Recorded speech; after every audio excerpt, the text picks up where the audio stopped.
I'm calling this meeting of the Historic Resources Board to order, and please join me for the Pledge of Allegiance. I pledge allegiance to the flag of the United States of America and to the republic for which it stands, one nation, under God, indivisible, with liberty and justice for all. Happy 5th of July. We missed you on the 4th. Yeah, we missed you on the 4th. Okay, roll call, please. Ernest Franco. Here. Doreen Coates. Here. David Medeiros. Here. Eric Renaissance. Here. Bendy Bear. Here. Next item is public comment. So at this time, if there's anyone in the public who would like to make a comment on anything that's not on the agenda, this would be a good time for you to do that. Otherwise, you'll hold your comments until the appropriate time. Okay? If an item is on the agenda, you cannot speak about it now, but if there's something else that you wanted to speak about, please. Specific to the HRB. Specific to the Historic Resources Board. Okay. And if typically we ask people to fill out a form that's just at the door. I had revised there. Oh. It's an informal project. This is the informal project review. Oh, okay. If you'll just hold on, we'll get to you next. Yeah. You're next. You guys Okay. are fine. Okay, so if there's no public comments, then we'll move ahead to the informal project review. And this is the time when a prospective applicant can present a plan, not a formal plan, but just an idea to get feedback from us before they invest the time and the effort with the city. So I guess we do have a informal project review. Okay. And now, do you want to do staff It's report? Mary Serber. She's taking over ownership of Posada. Oh, okay. And she came in with a son to discuss some business plans that they may have. Okay, great. Hi. Hello. Okay, so first off, I just want to let everybody know that the Travel Channel we're going to be airing on July 11th at 10 p.m. So everybody knows that, you know, when they did their little thing around here, they finally let me know last Friday before last, that they were going to air it on July 11th. So next thing is, this is my son. He's going to be doing, his name is Billy. Hi, Billy. Sorry. He's going to be putting the steakhouse up front in the where the cutting horse is. He's in the process of getting his plans all together, so I'll go ahead and let you. Yeah, so like I said, I'm in the process of opening up my own restaurant. It's going to be a steakhouse. I have been in the industry, the restaurant, for like 16 years. I pretty much grew up in the industry, so I know what I'm the process of going through. I'm actually in the process of like my loans and all that stuff going on right now. I have a meeting tomorrow with one of the loan advisors. Another thing too, I know I can't really do anything outside the front of the doors. Well, I have some pictures here that I talked to, like for emergency, like push doors. I took pictures, and there's some of the doors that are like kind of like, you know, wear and tear.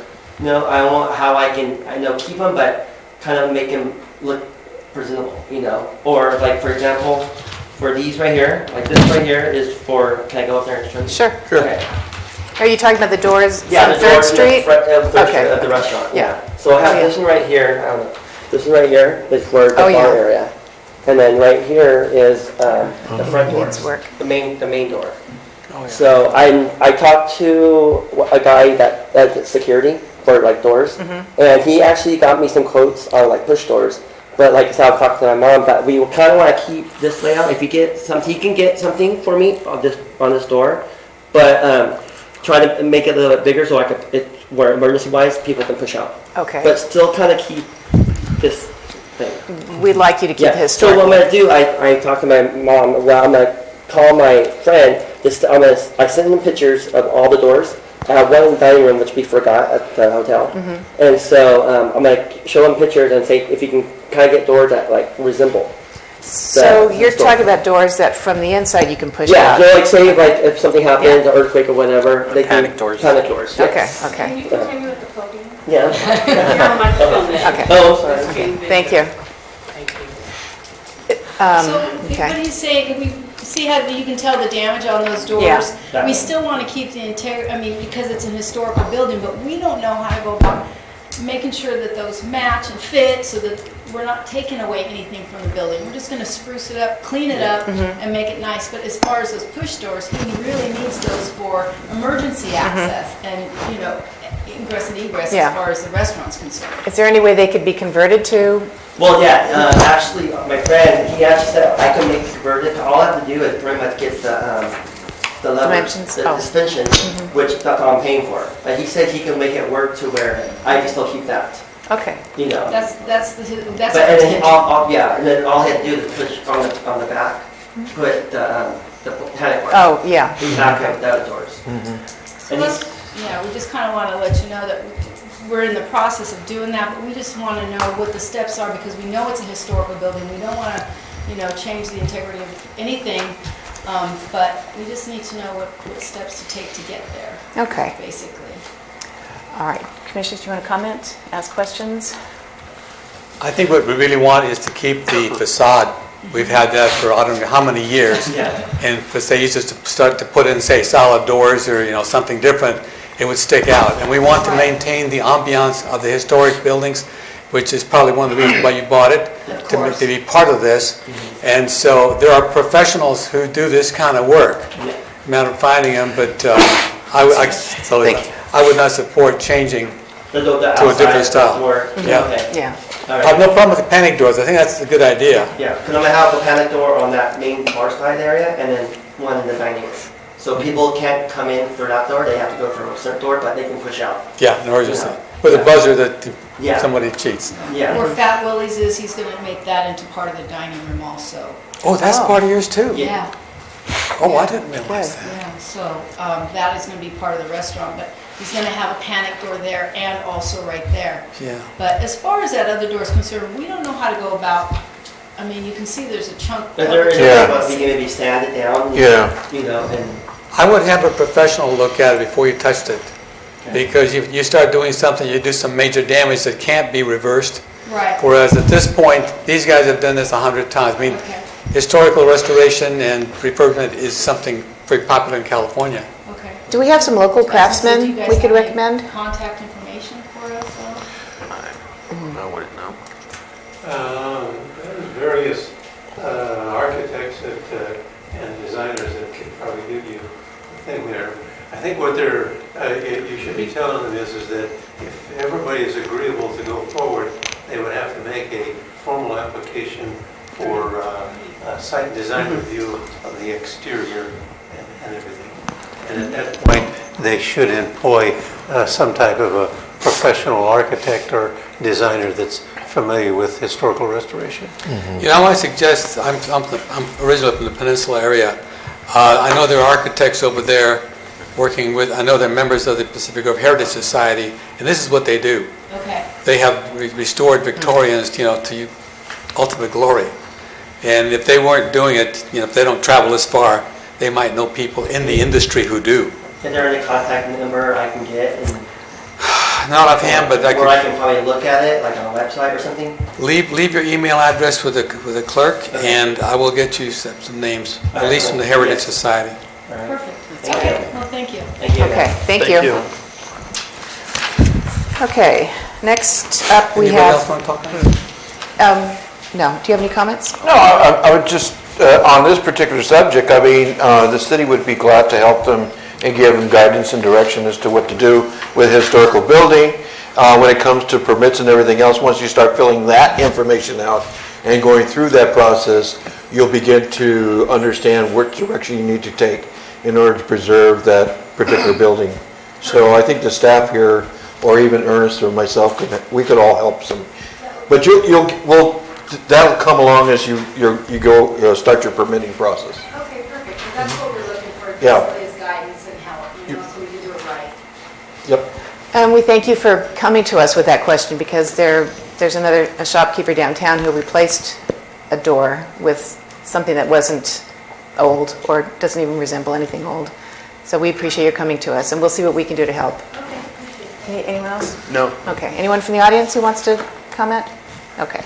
Then we'll move on to the consent items. We have items A, B, and C. Approve affidavit of posting agenda. approve minutes for April 5th, 2016, and approve minutes, well, for March 1st, 2016. I would like to add in the minutes of April 5, under Native Daughters, it says maintenance on the Adobe at XXX 4th Street. I believe the address is 203. Right. Thank you. I have to find my place first.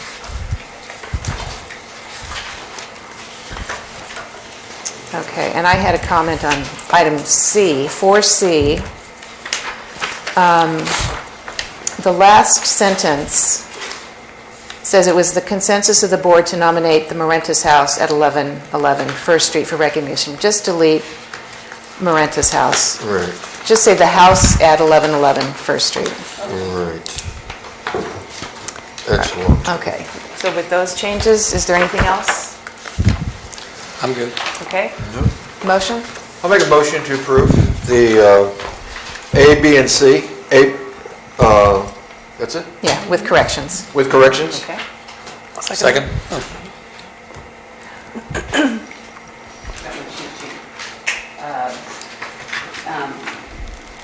Board Member Franco? Aye. Board Member Coe? Aye. Board Member Maderas? Aye. Board Member Gressel? Aye. Board Member Guevara? Aye. All members of the board being present, the motion is stated by the maker passes unanimously. Okay. The next item for discussion is the historic color palette. And tonight we have two guests with us who are from Kelly Moore Paints. One guest is Mary Lawler, who is the manager of color marketing. And she was instrumental in preparing this brochure, Historic Lifestyles of the West. And her cohort is Sabrina Hogan. And she's the local representative. She works at the Hollister Paint. I work with them, yes. Okay, she's a regional employee, but they're both here tonight to discuss paint on our request, because I've been interested in, I don't want to be a paint Nazi, nor do any of us, but I think it'd be helpful if we had some guidance for the downtown district, so property owners can come in and look at charts of historic paint combinations and get an idea of what would work, what wouldn't work. We met earlier today and they raised quite a few good questions, which some of them I hadn't considered, but they're things that we need to keep in mind. So at this time, I'd like to invite one of you or both of you to come to the podium.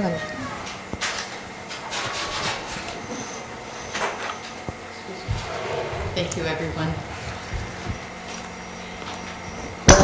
Sabrina and I did take the opportunity to wander the street, the historic district this afternoon, take lots of pictures.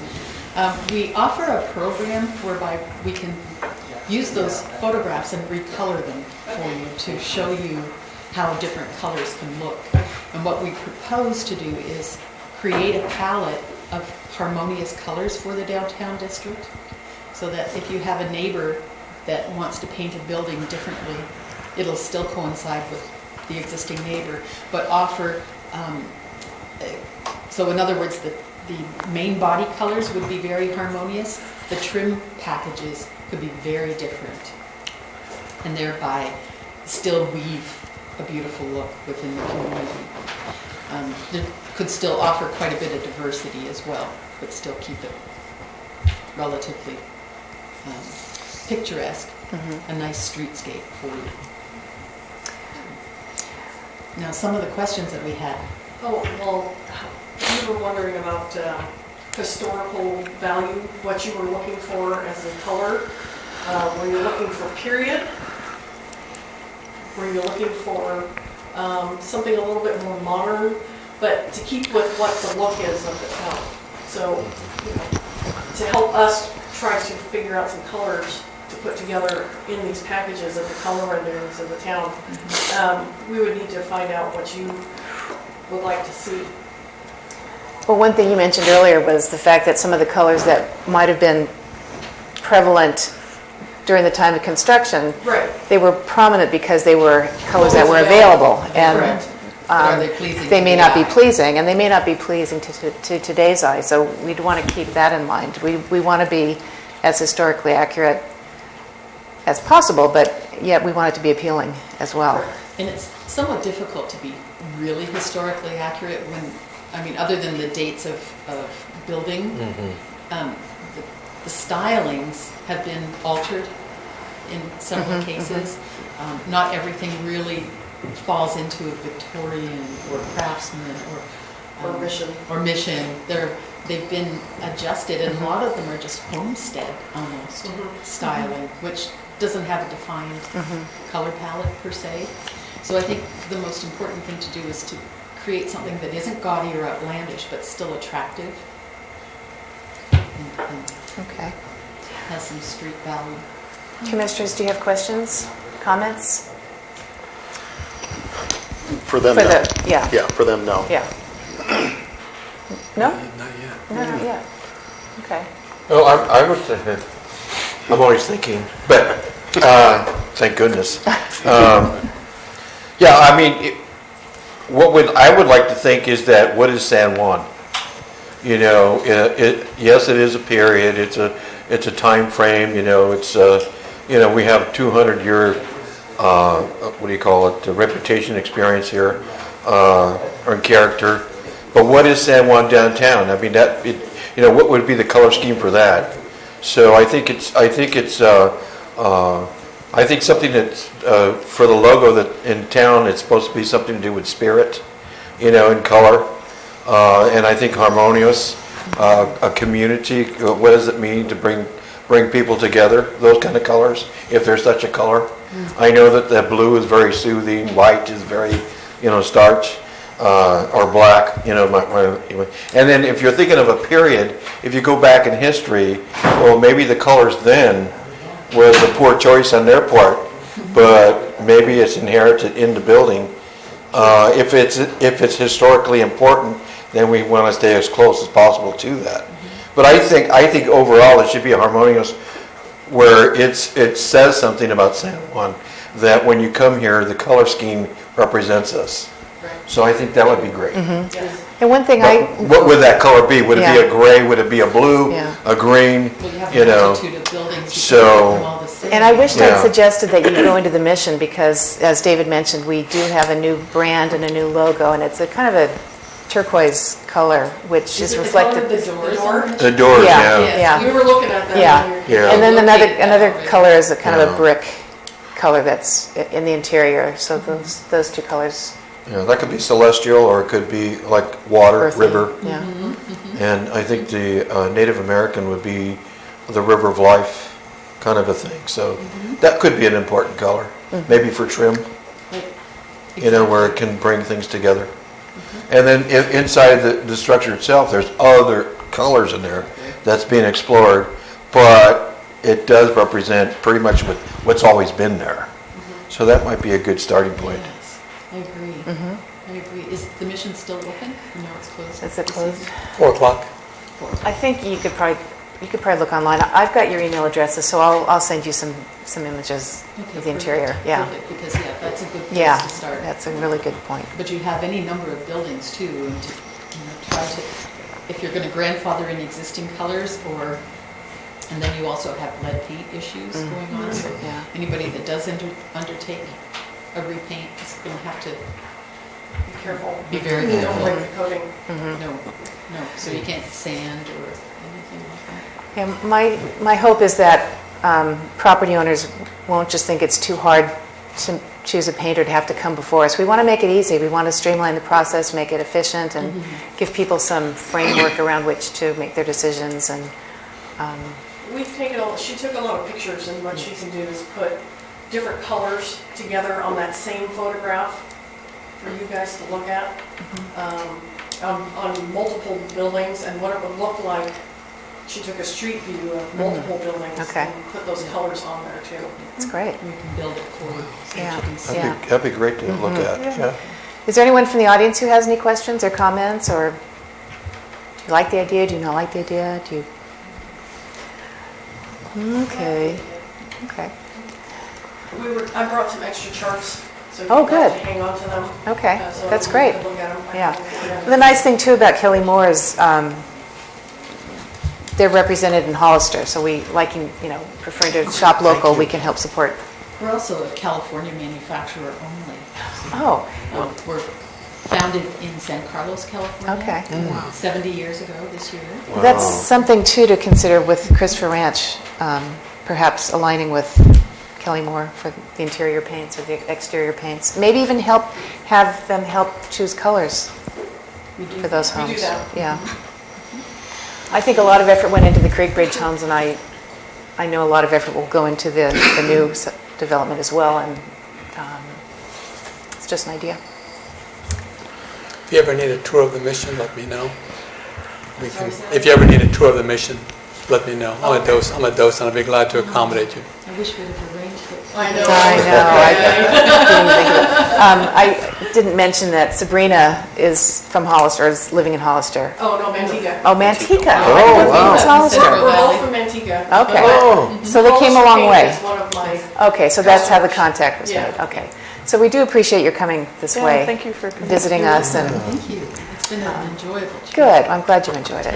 It's a great little You town. bring it to life. yeah. Yeah, help us bring it back to life. Yeah. Okay, are there no comments, no questions? Well, thank you so much for your time. Did you? No, I just want to know how we get a hold of one of those. Oh, I'll just, yeah, I have thank you. Thank you so much. Thank you. Okay. So when do we think we can get Um, a response from them? You were thinking maybe by next month you'd have something, or? Oh, great. We'll have you something. And they may not be here physically, but electronically they could share. Yep. Yeah. Digitally. Yep. And we can even FedEx it to you. We can have Terrific. hard copies for you. Wow. Yeah. Oh, nice. Would this be the address that we would FedEx to, or is this building left? 311, oh, P.O. Box. P.O. Box 1420. Okay. Okay. We do not have home delivery service. Yeah. Okay, thank you very much. Yeah, Okay. thank you. Great idea. Okay. So Yeah. I've got I appreciate trying to make the selection a little easier. I'm concerned that we're going to constrain. You've got 3 buildings in the row, and the guy in the middle wants to paint his building. It's going to be hard looking off of set patterns when this one's painted blue and this one's painted brown. It almost seems like it needs to be a case-by-case thing. I'm no artist by any means, so I have a hard enough time picking the same color socks in the morning. So they're both black today. We're good. 50-50 shot. So my concern is 2 things: is the palette that they would have, the choices of 2 or 3 colors would have to be.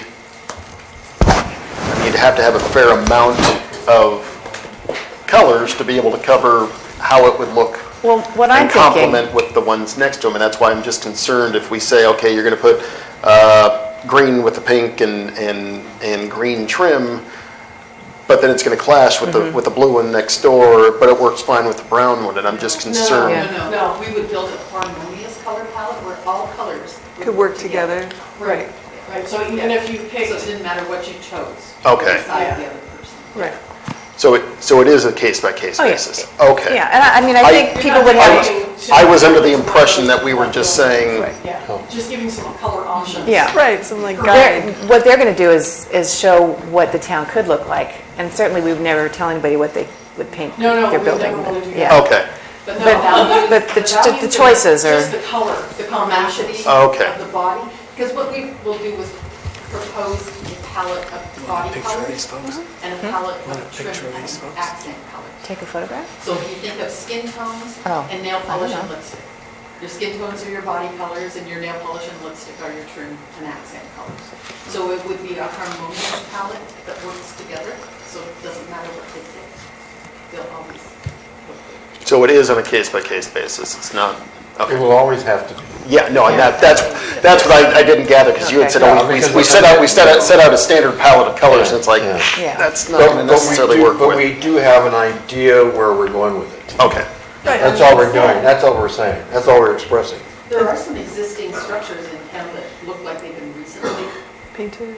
painted and they look very nice, and I'd like to build upon those, Right. if that's possible. And kind of incorporate your thoughts too about what the spirit of the city is. I think we can do that with what's existing, because there's some really nice pieces. Let me just, real quick, let me go just a step further, because I want to make sure that we're all on the understanding. They're with Kelly Moore. Yeah. We send them to Kelly Moore, they pick out stuff, and then they head over to Home Depot and have it mixed up. Or they could How have it does- mixed in No, Hollywood. I agree. I mean, they could definitely, Oh, but I mean, the well, other. sure, that could Yeah, happen. okay. I just want to make sure we're not. No, we're not I've training you. got no problem with Kelly Moore paint. All my trim is done in You it. It's have beautiful no stuff. Okay. tie to Kelly Moore Okay. except for We're not looking at locked in. colors. The You can go to assistants. anybody and Okay. have those colors matched. Me, yeah. Okay. The colors match, no matter Yes. where you go. No, They better look like this I when you get back. Yeah. Yeah. When I learned that you were from the other side of the hill, I felt really bad that you were taking your time and coming here. But Mary was so, because I spoke with Mary, she just thought this was going to be great to see the town, and it's kind of and you're on vacation right now, right? No, I was last week. Okay. Yeah, Okay. today's first day back, so Okay. I'm still on. Okay. So, okay, I'm good now. okay. All right, thank you. Drive safely. Thank you very much. Okay, Thank all right. Thank you. Thanks. Okay, the next item is the orchard lot update, and we'll look to staff for that. Well, Dan Dodge from Aleo's office has been meeting with Chris Monterano and keeping us informed and making some headway in terms of getting into a dialogue and discussions with the state officials on the use of the park. And primarily it's the operations and the maintenance and the upkeep, as well as security issues for the state park.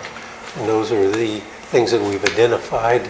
And so it's now just a continual meeting to bring everybody into consensus to where we can open it up and use it more useful on a daily basis, as well as maintaining it. Okay. It's kind of, and so it's an ongoing dialogue, and we're just continuing to meet with them and work with them. And it's proven very worthwhile in Good. the discussion. Yeah. Yeah, we'd like to see that happen. Yeah. Any comments from the commission? No, Okay. love to see it open. Any comments from the public? Okay.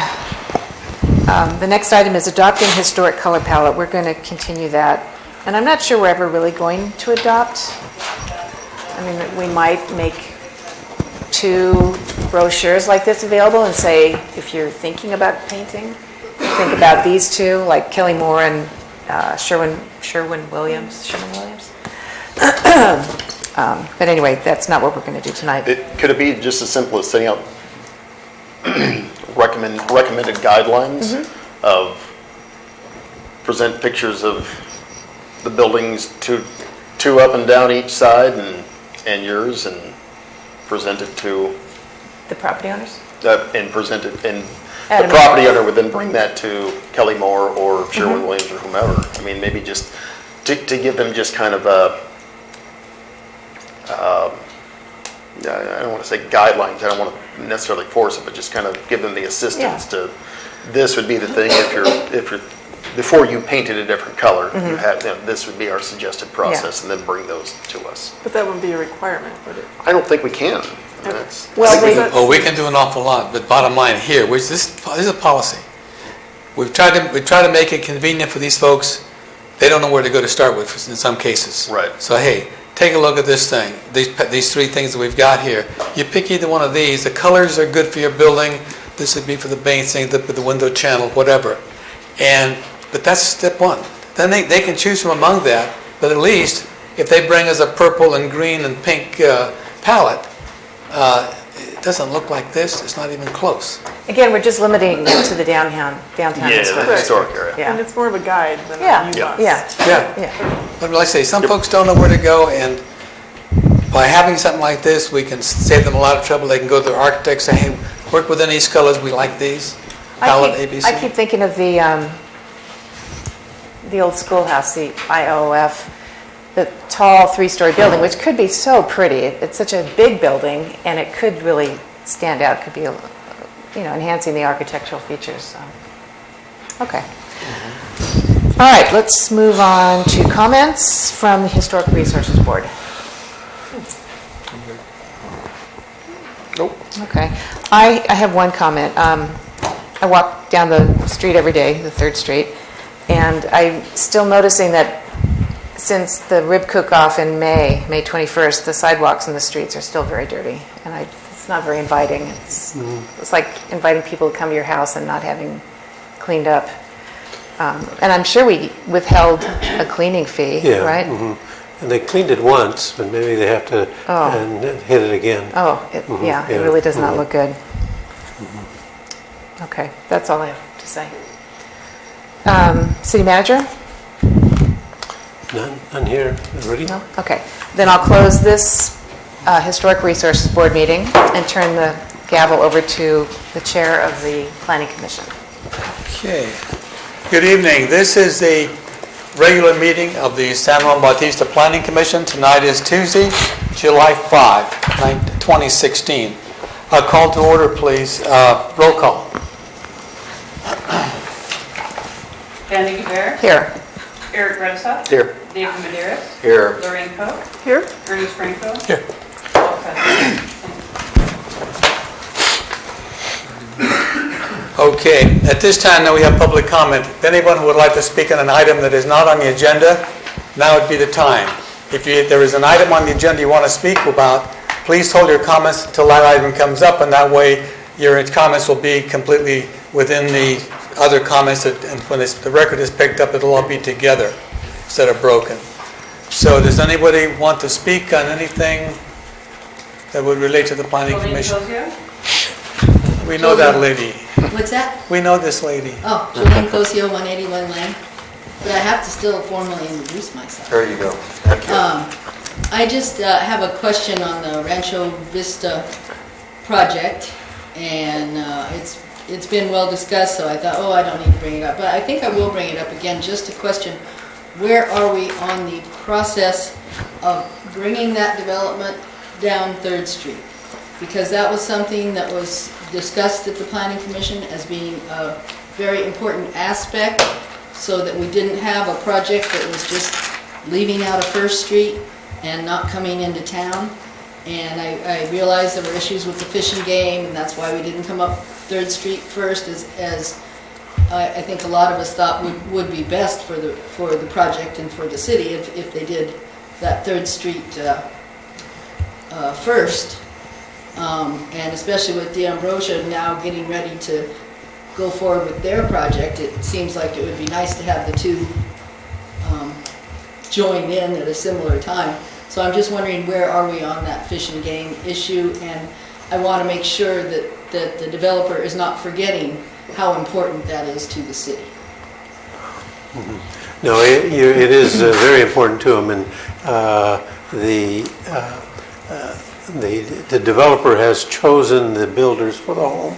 And we had a meeting with them last week, and they had initially had said that they were going to start in phase 1 and 2, 3, 4, and 5, and then move up into stage 6 and 7.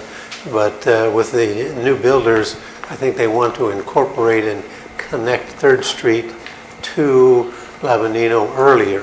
So it might switch out to where 6 and 7 and 1 and 2 will go first, and then 3, 4, and 5 later on. So it's still a work in motion, and we're meeting with them. They've submitted all the plans, engineering estimates, and we're developing the agreements and the bonding requirements and all of the necessary fees that have to be paid in advance. And I also let them know they are going to contribute to the roundabout that is proposed at Donner, as well as completing the sidewalks on 3rd Street between Church and Monterey Street. So the Fish and Game is or isn't on board, or that's... No, the Fish and Game, they have the stream bed alteration permit for one of them, and they're working on the other one crossing the San Juan Creek directly south or northeast of northwest of the sewer treatment plant. Excellent, so progress is speeding. Yeah. That's great, thank you. Are there any other public comments? Okay. We now have the informal project review. We have an informal project review? No, we don't. Okay. Next, item 4, consent items. The posting of the agenda, the posting and mailing of the public notices, the minutes of January 5, the minutes of March 1, and the minutes of April 5. I have a correction for E, minutes from April 5th. And on page 3, item B, again, we'll take out the word Morentis and just say the house at 1111 First Street. And I guess that was it. Wait, Okay. where is that at? Here. Oh, okay. And that's it for me. So with that change, I would move to approve all 5 Well, items. let me, Okay. on the second page, under C, the last paragraph of C, motion made by Vice Chairman Madero, seconded by Commissioner Medeiros, and seconded by Commissioner Koch. Oh, yeah. We want to Yeah, take yeah. one or the That other? has to be, yeah. Is that the same Yes. list that Ben was looking at? Yes. Yeah, it's page 2, Yeah, number two Madeirases in there. 2C. That's okay. We've cloned you. You're just that good. Oh, that's it. So seconded by Commissioner Koch. Okay.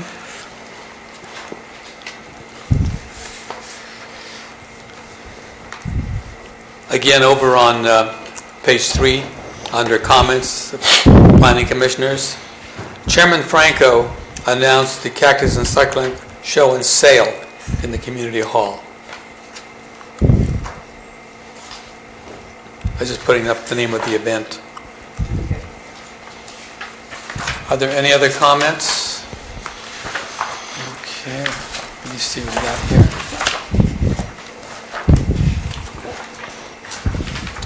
Okay, on the minutes of January 5, page 3, E, Planning Commission bylaws. The last word of the first line, there was not, there was no. There was no, yeah, both. So that's my comments. All right.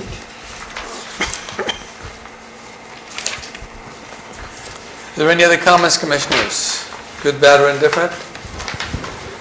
Okay, on that then, the chair will entertain a motion for action on the consent I'll second agenda. it. Okay. Who moved? I move to approve Okay. all 5 with the changes. Call for the vote? With the corrections. Commissioner Guevara? Aye. Commissioner Medeiros? Aye. Commissioner Gratasoff? Aye. Commissioner Koch? Aye. Chairman Franco? Aye. All members of the commission being present, the motion as stated by the maker passes unanimously. Okay, now we have some public hearing items. The first one is the consider reapproval of the amended Ambrosio Vista tentative map into 2 phases. Phase 1, lots 1 to 8, Phase 2, lots 9 to 27.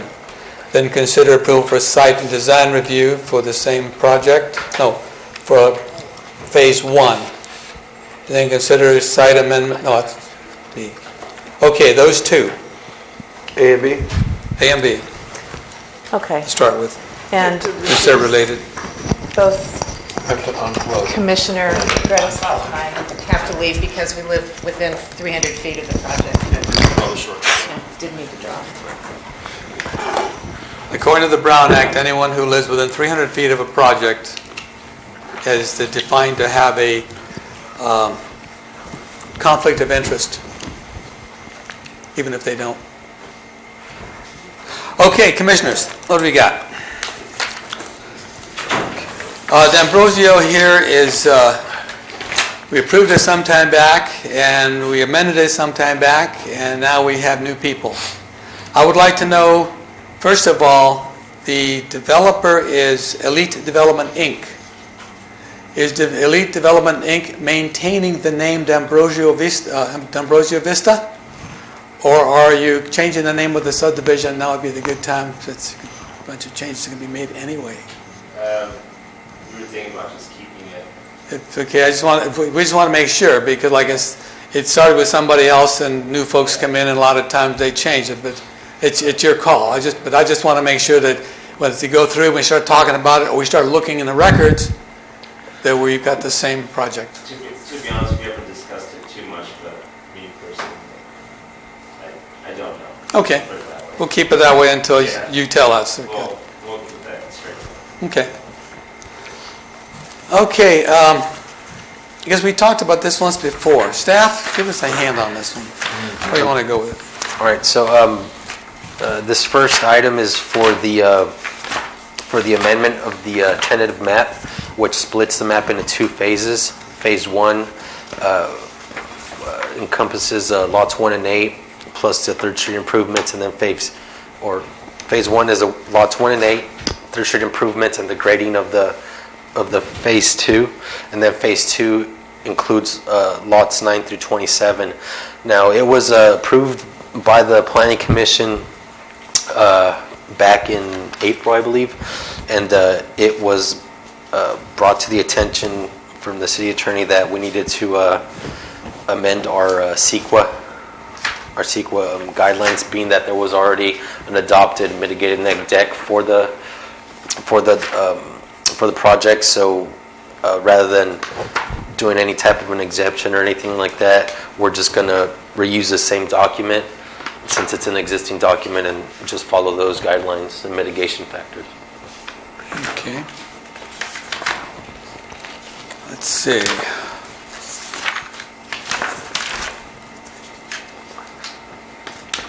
Got a couple of questions.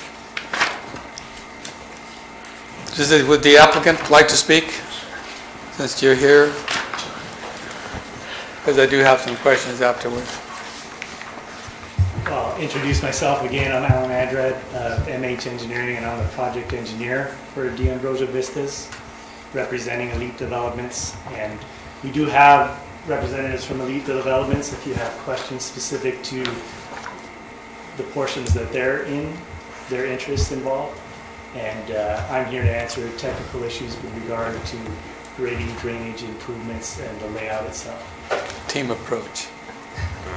Yeah, so you can feel free to ask questions, and we'll shuffle someone up here who can give you the best answer. Sounds good. Okay, would you like to make a presentation or speak on your behalf? We're doing A and B together right now? Yes, and this is there, and I think the staff would like to clarify the issue tonight on this phase of it is they would like to take and split the first 8 lots into phase 1 and the second 9 lots or 18 lots, whatever it is, from 9 to 27 into the second phase. And the conditions of approval will remain the same. Yeah. And we've added 2 additional conditions. That is that the structures will be solar ready and the fire sprinkler. And the fire sprinkler 32 system, and 33. which was overlooked in the first thing.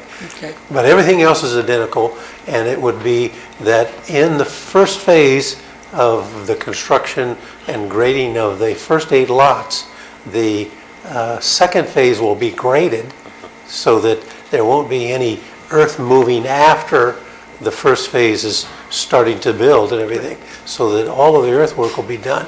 It's just that the curb, gutter, sidewalk, water lines, sewer lines, building pads will not be done until they commence on the second phase. Okay.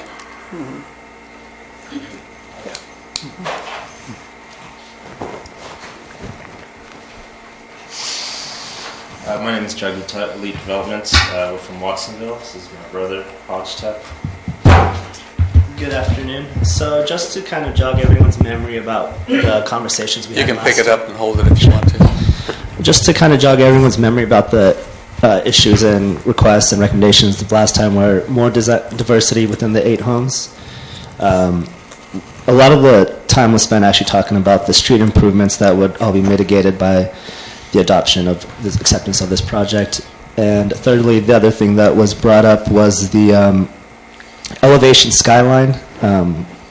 We got some requests that having all 8 homes 2 stories might not be a good look. So what we have done is further diversify the homes. We have made one of the elevations a single-story home now. So in the 8 homes, 2 of them will be single stories scattered in the middle of the development. And we have worked with our architect and also brought him here today, Mr. Roberto Garcia, to further diversify these phones and give you guys a rendering. Yeah, that's in the packet. Okay. Did we get that? Yeah. Put it up. Oh, on yeah, that's that. right, we got it. If anybody in the public wants to see it. So that gives a pretty good depiction of what it would look like. One thing that might not be so evident is the fact that the houses are staggered a little more from the front of the property to the back of the property because the property lines are so long and deep and not so wide. So we use that as a way to also further change the elevations of the roof lines as well. If you guys have any questions or anything from the community, we're more than happy to I answer. do have a question relating to that. On the map, I couldn't tell which ones will be the one-story model because they just list plans A, B, and C.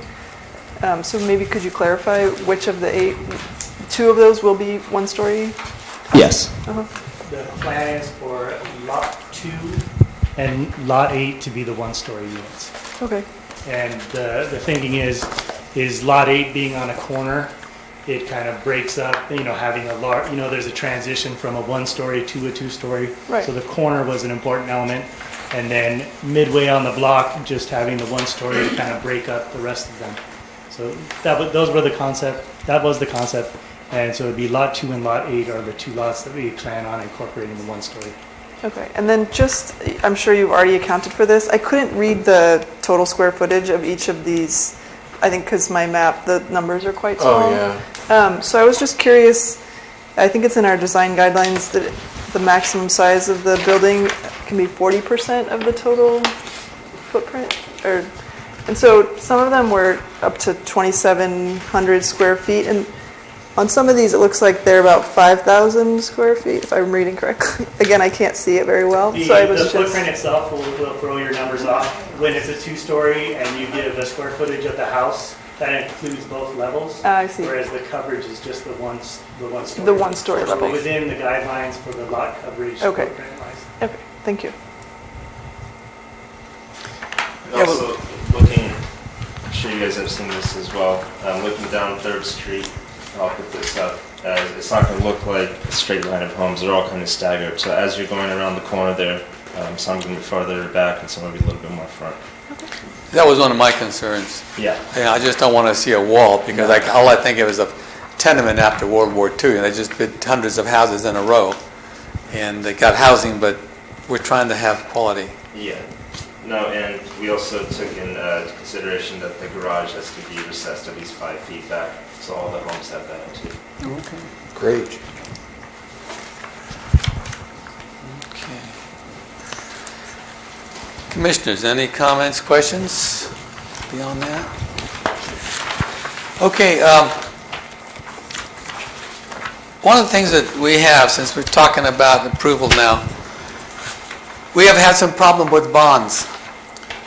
And we had a project where the guy stopped paying his policy, and we have a building that's incomplete that could have been completed by cashing in that bond.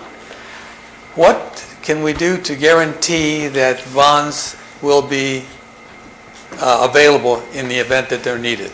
I'm not going after you personally, but we had an embarrassment over here, and I just need to know, what can we do?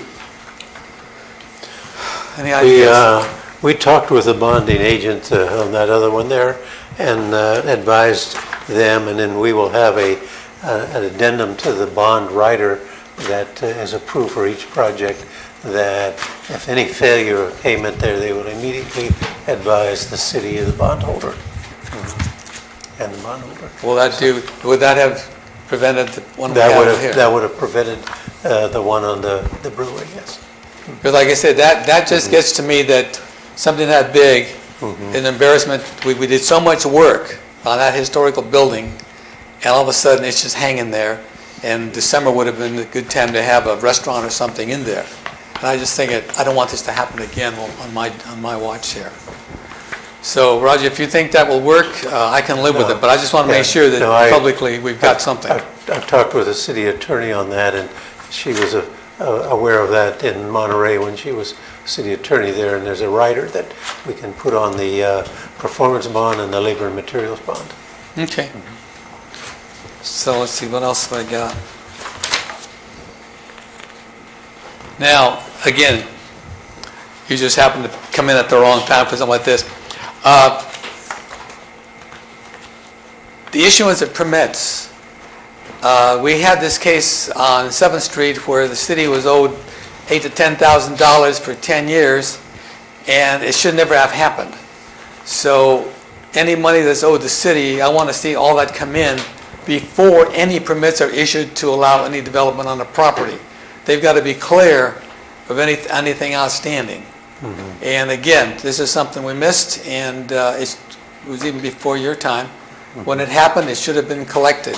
Not say, well, when I develop it, the city could have used that money all this time. Mm-hmm. Yeah, and I think on the one that was outstanding, we met with the thing, and they're curing that past bill before the approval is granted for any building permits. Good, because to me, it's, to my knowledge, is that there is no unpaid balance on this project here.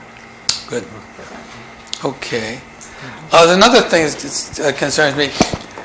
We've got an awful lot of problems on 3rd Street in terms of traffic and parking, and you'll be doing some work there. That's going to make it more problems.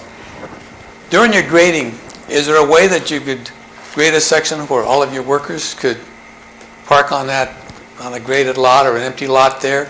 Yeah, get them off the street? Yeah, we're doing a project in Watsonville right now. It's 48 townhomes, and we always graded one lot out first. So our staging area for construction trailers, parking, all that stuff. Okay. That's what we've done in the past, and it seems to work well. Okay, again, it was just something that came up and said, hey, Yeah. Problems.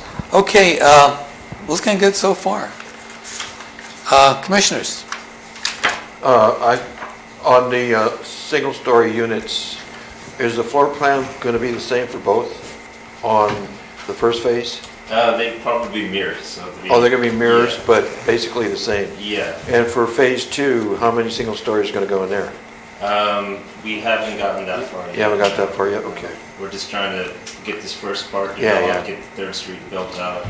But there are plans, yes, to put some single stories in? Oh, yeah. Okay. And even though there are mirrored, there's a way to make them look different. But the outside's going to be a little different. Architectural appendages, yeah. Yeah. Mm-hmm. Understood. So we'll change out the colors in between the different ones. Yeah. I think it's cool. I think it looks good. Yeah, we feel confident at 3 elevations for 8 homes that we could do enough architecturally to change it to where, you really would have to be looking for similarities to find them.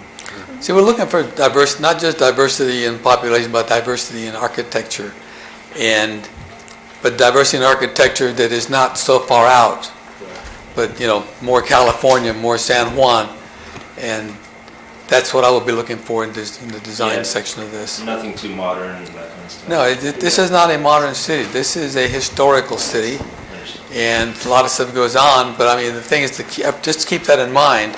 And even we had the discussion of colors earlier.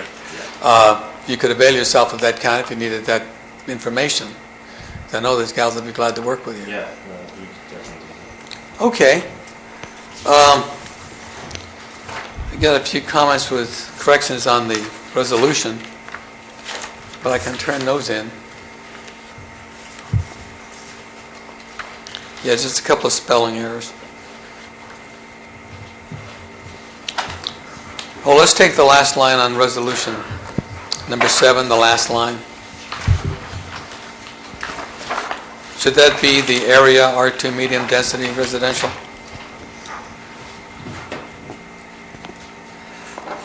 The zoning of the R2. And what resolution are you? Yeah, which one are you looking at? The resolution of the approving amendment to the D'Ambrosio PUD. The last line? The last On line. page 1? Page 1. Okay. The R, ARV, R-2.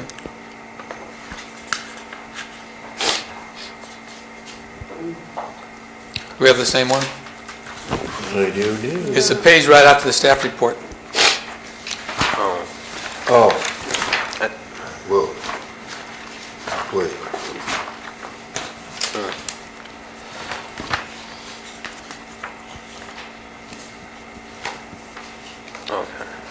Page 1.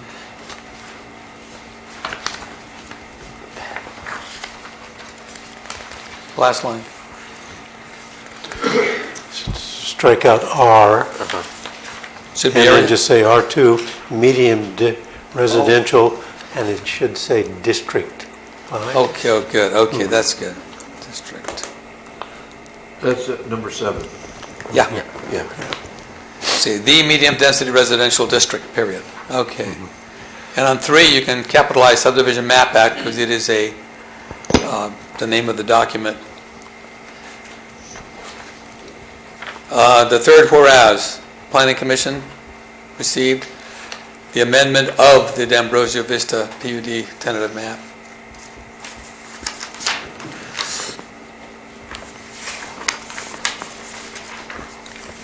Okay, that's the only comments I've got to that.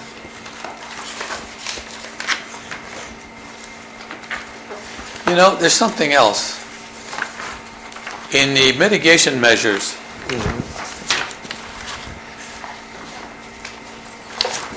Which one? The, biological resources, laboratory equipment. what number is that? Pardon? What number is that? By Exhibit A of the, okay, you've got Resolution 2014-12. And And you go 3-4 pages later. Then Which you got number? the Exhibit A, condition of approval. You got Exhibit A, mitigation measures. Under biological resources, third line. That was 8 to 6, and we just hit one of the others. And in our packets, 8:30 to 5. We should go for consistency. 8:30 to 5. It's like a 2 out of 3.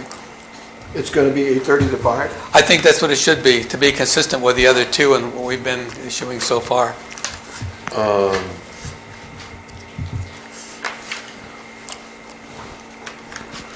Would that be something that's in our noise ordinance?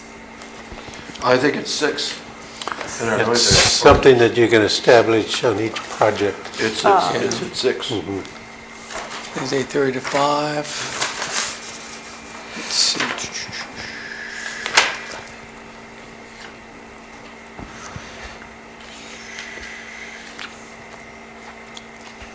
So anyway, that's kind of, let's see, where is that?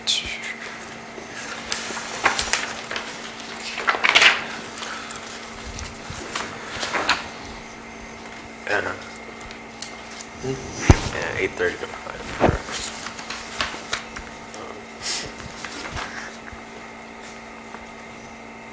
That's for the 7th Street.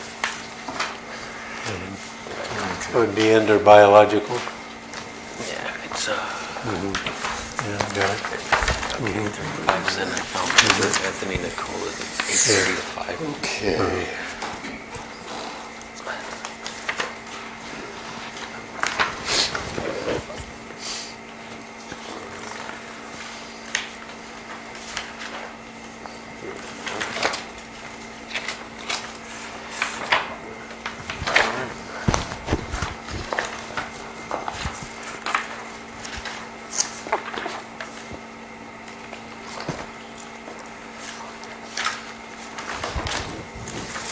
It's on the other resolution.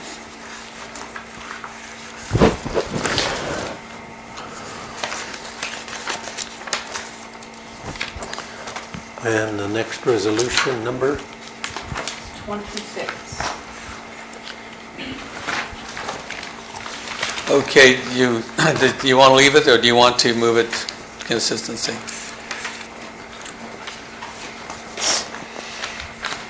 Eight 8:30 to 5? Well, I mean, these, Wasn't this already approved? it was, yeah, it was previously approved. Right. I mean, this isn't what we're approving. We did that one, then we reduced it for all the others. That's what I mean, this is a problem. Okay, that's in, if it's in, it's in. Is there any other public comments? Let's see if we got anybody in the public who wants to speak on this. Karen Granisoff. Good morning, or evening, council, sorry, stuck in the morning. Karen Granisoff, 1108 3rd Street. Just have a few things I'd like to present and read some notes that I've taken in regards to the D'Ambrosio project. In phase 1, I do see that they've made the homes just a little bit smaller, and they did incorporate the single-story homes, so I do appreciate that. With San Juan being a historic town, we also feel it's a quaint town. So I understand that they added 2 single stories, but then you're going to have 5 or 6 that are double stories. I understand they're going to be offset, but still the single story homes are at the ends of the thing, and you've got these double stories. Maybe suggesting incorporating 1 more single story in there, just to add a little bit more of that feel to the town.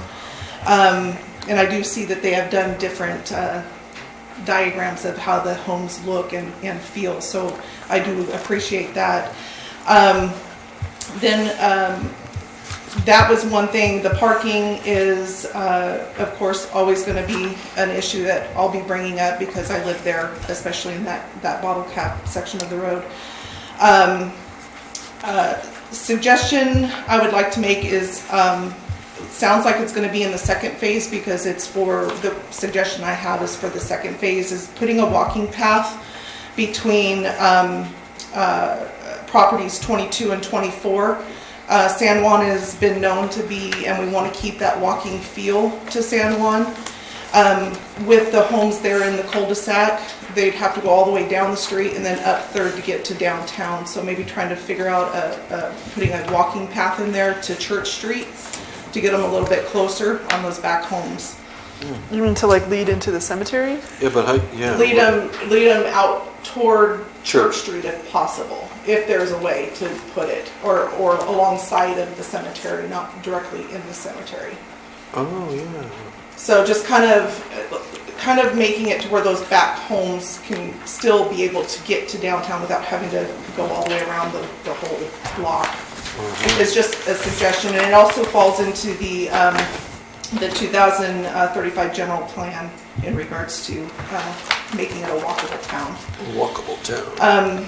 I'd also like to see if we can suggest a condition of approval for a speed table or a couple speed tables on 3rd. There's been talk of one going in at Donner and Awani, doing a speed table where the speed bump is currently in front of my house, doing a speed table. Understanding that the roundabout will be something to help control traffic, but even with that, I feel that there's still going to be people coming so fast down the road up to the roundabout. Excuse me, what is a speed table? Speed tables are they're more flat on the top, but then they come down. They're a little bit wider than a speed bump. Mm-hmm. And they can be like a raised crosswalk. So if you've ever been to Morgan Hill, they have the speed table. They have them at the airport, it says a speed hump. A speed hump, speed table. That's another name for it. Okay. Or like a raised crosswalk. And I know I'm out of time, but continue. The one existing problem is the debris pile. We've had sites of animals living in there, foxes, which have since found a new home. But we have also seen neighbors and people of San Juan and City of San Juan workers dumping in the debris pile, which is not something that I want to see outside my home when we're in a drought and a lot of fire. Whose debris pile is this? It's on D'Ambrosio's. It's been there since we moved in 3 years ago. It's just been getting bigger and bigger and bigger. So this would be in phase 1? That'd be phase 1 if we can get rid of all of that. That would be cleaned up. You can't sell a house next to it. Is there something covering that? Well, they're going to be They- doing they- grading. I don't think they're going to leave debris When there. they do the grading, it's going to be eliminated. Yeah, I figure Yeah. that's an automatic. Right. Okay. And then, the one thing I'd like to ask is, in the plans for approval is incorporating some dog poop stands, where they have the dog bags for people that walk dogs. It is a city code that you have to walk your dog with a dog bag in hand, a poop bag in hand. We don't have that going around. I just this weekend was doing yard work and picking up somebody else's dogs out of the front of my house. So if we can maybe incorporate something like that, just to kind of give that feel of we need Be to responsible. pick up. Yes, be A walking- responsible. a So walking maybe if we city. can incorporate that into something of the change to 3rd Street with this whole development. Or maybe in the open, did you see there's an open space parcel? Maybe that would make sense there. Yeah. Yeah, So that's all I have. Thank you. yeah. Thank you. Do they want to respond to it? Would you like to respond to the comments?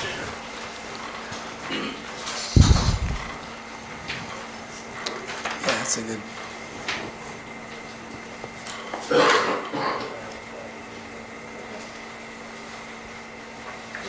Let me see. So the debris pile that you were talking about, remember Rudy said there were some foxes that were living there as a safety concern. Really? I didn't see it, but maybe they moved I was told. I've we seen did. it, not there, but I've seen it. We contacted a biologist and fish and game, and biologists said that if we had to capture them, since they're not endangered, instead of relocating them, they'd most likely be euthanized. So I'm hoping that they are gone. Which Somebody sounds like is they are. moving up there. Yeah. So we had a guy go up there and clean up a bunch of the weeds and overgrown stuff. But the debris pile, we can take it out right away. We have a dump truck can come in and clean it up, but we were told that to wait until August 1st because it's nesting season, and there might be birds or nests and stuff in there. Wow. So we can do it right on August 1st. Up to you guys whenever you want. Yeah, those fish and game rules are pretty tight. Yeah. So that we did notice, and we'll take care of it right away. Okay. On August 1st. Sounds good. Yeah, regarding the walking path, I think that's a great idea. We can definitely incorporate that. And where would that go in? Just like On lot 22? it would be between the lots, kind of. Sure. So the one element is there's a lot of grade difference between the end of this cul-de-sac and the cemetery. To go directly to Church Street, those are existing lots that would require cooperation with those homeowners. Yeah. But we'd like to offer, you notice there's parcel E and parcel D kind of wrap around the back end. Yeah. There's a meandering path. It wouldn't necessarily be ADA compliant. It has some stairs, but it would allow pedestrian access to the cemetery. Right. If that's acceptable to the city, it will be incorporated in phase 2. And when we go for approval for phase 2, these types of elements can be, brought in as actual conditions of approval.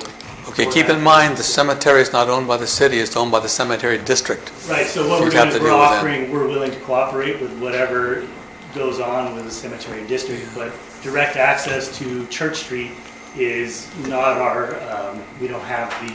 You don't have an easement? We can't offer it to you. Right. But we can facilitate, something if the cemetery is willing to work with us, facilitate some sort of a walking path. That's the only problem. Yeah. Oh, and before I step down, is Mrs. Bresloff mentioned the speed table, and in the condition, I forget which number it is, but they call for a modified speed bump at 3rd Street and North Street. In my mind, that's what we intend to incorporate, is the table. The wider, like you see at the airport, was a good example because I think it's familiar. It's got like a 4 to a 6 inch rise and probably a 6 inch span, so that a car, it's more important for them to slow down than a little 1 foot, 3 inch drop coming across. Okay. Right. It's getting better all the time. Yeah. Okay. And that's condition 19. Condition 19. Right. 19. Modify speed bump on Downer Drive. Yeah. Okay, do we have any other public comments? Yes, I have, Mr. John Ferrara. John Ferrara, 7th Street. Just a question. I know these pictures probably aren't completely accurate, but in them they show very wide, what we used to call mow strips. And that's the space between the curb and the sidewalk. And historically in San Juan, a mow strip ends up being a weed patch, or the new homeowner concretes it over. So I would recommend no mow strips. Give the property to the landowner and let them landscape it, and that way. Is there a city requirement that there is mow strips? I don't want to step on you. Feel free to go on to another issue. Oh, no, that's the only issue That's I had. I incorrect. had to make something up. Part of the first approval was that we were going with a monolithic Monolithic sidewalk. sidewalk. Okay. So that's misrepresented in the image. You will have a sidewalk right behind and eliminate those problem areas like you mentioned. Weed patches. Yeah, and John, you're absolutely right. When the mow strip gets too narrow and they plant a tree in there, then we have nothing but. And the passenger can't even get yeah. out of their car Yeah. because they put up a fringing bush. Okay. Thank you, John. Oh, I didn't put in a It's card, okay. but real quickly, that idea of putting up a post with dog poop bags would make a great addition to every new little park that we put in. There's, going to be one or two at Rancho Vista, the one here, any other developments where they put in a new park. I think that we should just kind of automatically require one of those. As far as I know, I would have to ask Roger or one of the city workers how it's working out over there where they did put in two posts with dog bags. It's working out very well until we get a few teenagers who want to strip all of the bags out. Yeah. And they don't have any dogs with them.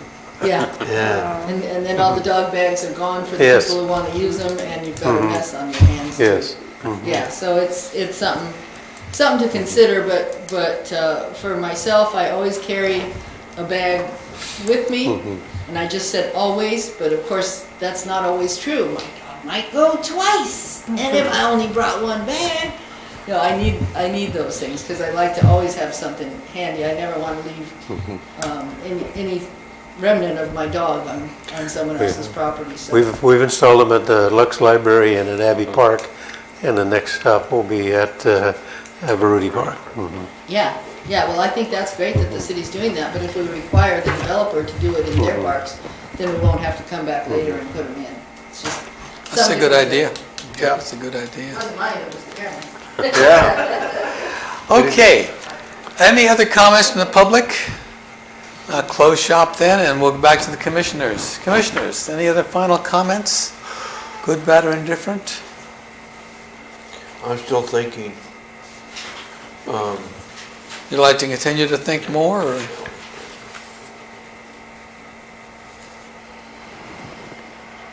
Nope, I don't have any comments. Commissioner Coe? Nope.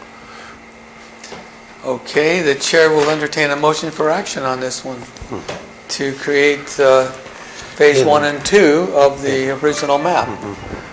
And we will interface with the San Juan Cemetery and take a look at the meandering walkway through the two open space. Right. And see how that can be interfaced with the cemetery and Church Street. That's good. But that would be for phase 2, right?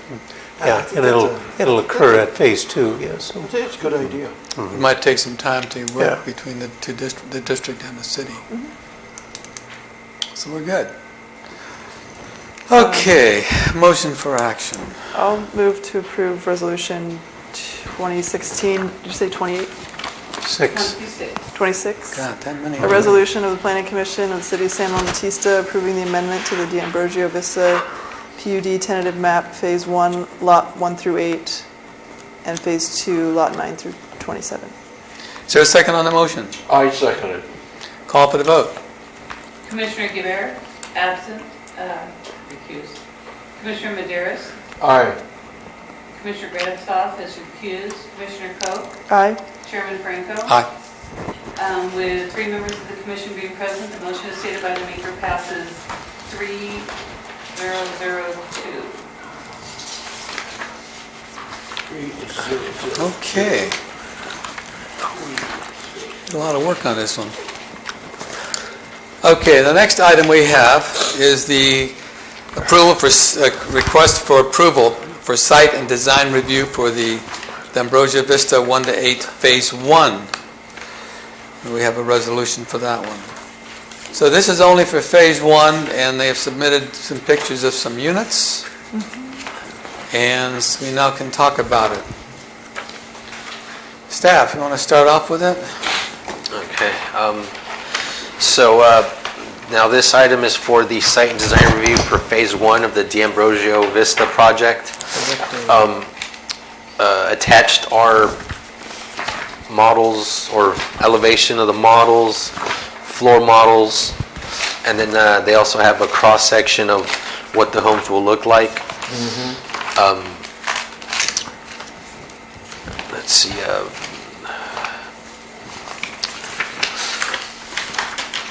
Okay. So again, this is just the site and design review for the first 8 lots.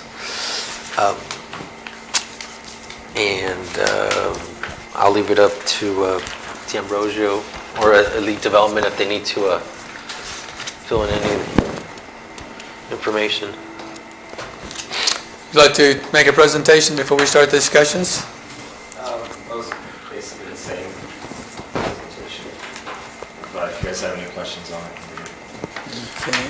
And right now, the single stories is on lot 8 and 2. And 2? Yeah. Or 8 and 3? 2. 2. I guess I do have a question on, That and that is the same. This is 2-story, 2-story. So it's 8 and 3, according to the site plan. Yeah. Yeah. Okay. So this looks like that. So when they updated the 1-story, this will be a 2-story. Okay. But it can facilitate.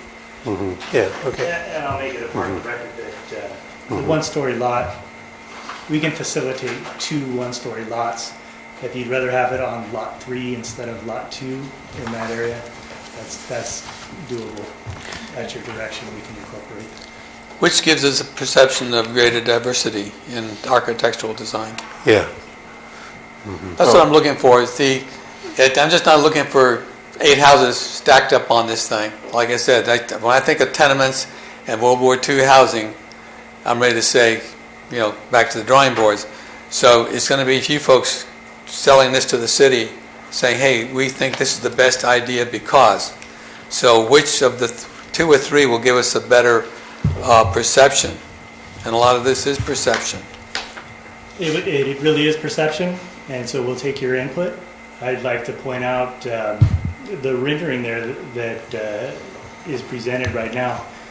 The biggest breakup of a standard facade where you mentioned tenements, etc., is the curvilinear nature of 3rd Street in front of here.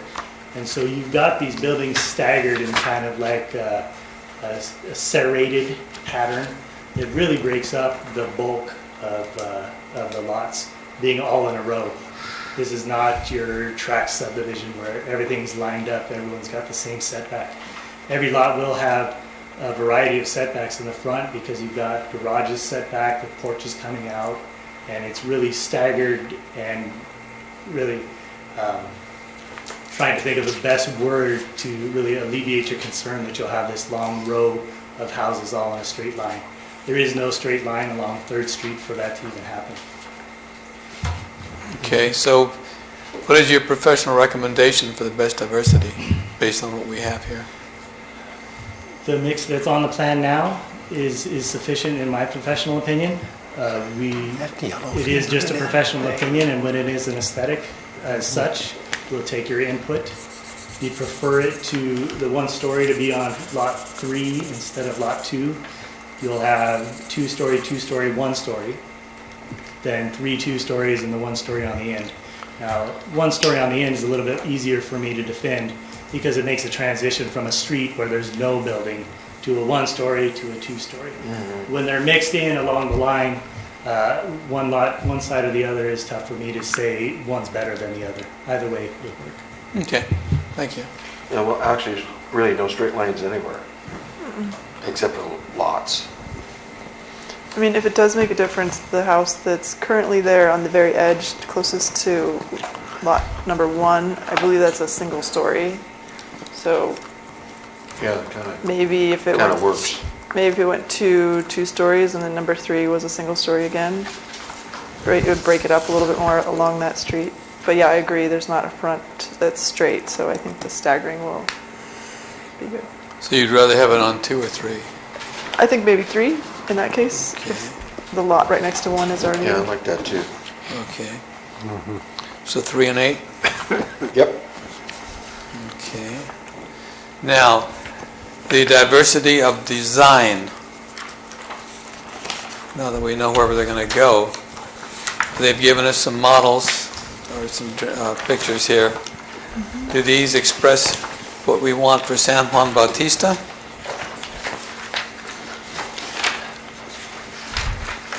What are you going to start with?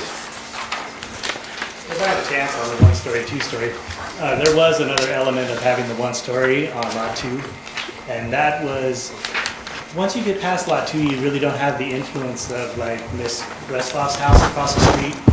Right, it opens up more across the street. Right, so there's bulky 2 stories right there where Miss Bresloff's house is, and I thought that the 1-story being right across the street from that was more important than moving it down where it's a 1-story across from the large yard with a house set back. So that was something that was incorporated that we really didn't talk about, as I was trying to think of the other side of the street as well. Okay. You take that into consideration. Architect, can you talk about the designs? Give us your professional perspective of what we're looking at and why you chose these for San Juan Bautista. My name is Roberto Garcia, just to let you know that. And the idea actually became from something that you already kind of have before. But what we are trying to do before is we were trying to accommodate something that actually belonged to this wonderful little city that you guys have over here. And we know that your job is to make sure that this city will get new people in, but still keeping the idea of what this little city is, a Hispanic community. We did that at the beginning. Unfortunately, there was, like we were just talking about, diversity. You need diversity. So we were trying to accommodate the requirements that you are already asking for it, but also providing you with something that is feasible with the area where these houses will be building up. We went in there and looked at the area and the different housing that is already there. And so we were trying to make sure that we provide you with what you already have and making sure that what my clients wants to do is beautifying your city. But you already have accomplished that, and we were trying to make sure that you guys already have that, making sure that you have the same concepts that you have already approved before. And when we have already been talking with Mr. Roger, he gave us a different ideas on what you will like to see. And so that's why we came out with these designs, which they will be very affordable, very convenient, very similar to what you already have approved in the past. Mm-hmm. And we were trying to really think of what the area, the surrounding area has to make sure that the neighborhood remains the same as what you already have done before. Mm-hmm. Okay, thank you. You want to talk about the 3 different designs that you have here? There's more than 3, isn't there? There's 3. There's only 3? Yeah. There's 3 designs, 3 different designs. There's only 8 houses. There's just 8. We Oh, don't have. you're only talking about phase one? Yeah. Phase one. Oh, yeah. yes. Okay. Yeah, that's what we're talking about right now. Yeah, So phase but- one, so you only have 8 houses, so we have 3 different models. okay. And we provide you with a single story also, and then a different styles in there to make sure that there's a diversity on the housing that we will be providing you with.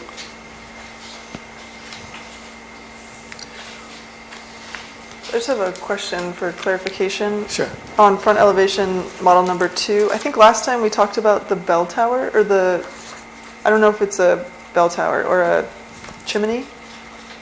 And I thought we discussed, We remove that. you removed that, okay. We Just wanted to make remove sure. that, so we don't have It that will not anymore. have that, okay. So only one of the houses, which will be the Spanish one, will be having the stuff, and the rest of it will not have. The one on the back, the single story will have a fireplace, but since it's all gas appliances, we don't need to have a flue on it. But the Spanish one requires, in order to have the look that is required for it.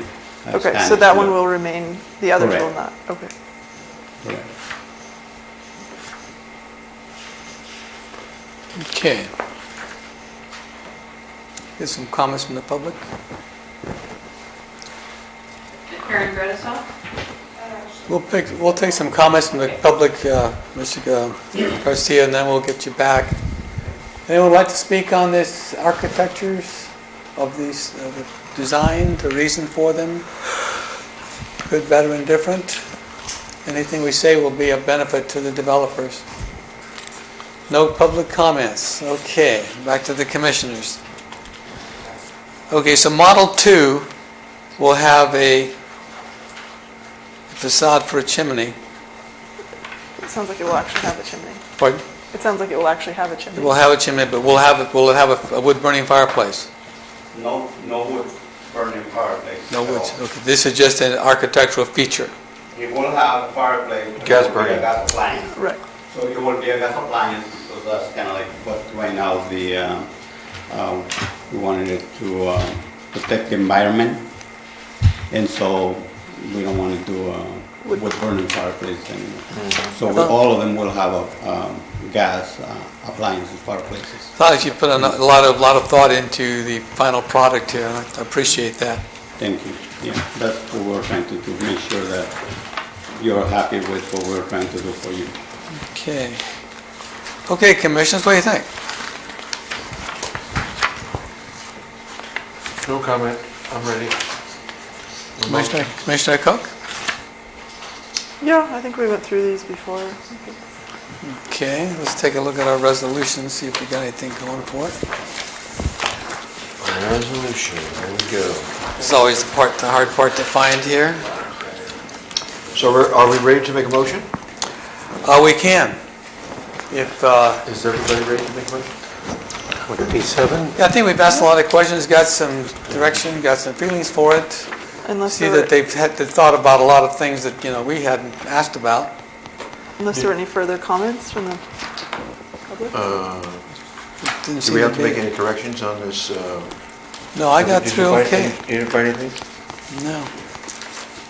And they added 2 at the end, Yep. solar installation and fire sprinklers. Sprinkler, mhm. Okay, if there's no other comments from commissioners, I'll entertain a motion for action. I will move to approve resolution 2016-27, resolution of the Planning Commission of the City of San Juan Bautista approving the site plans and design review for Phase 1 of the D'Ambrosio Vista project. I'll second it. We have motion and a second. Call for the vote. Commissioner McGee is absent. Commissioner Mederos?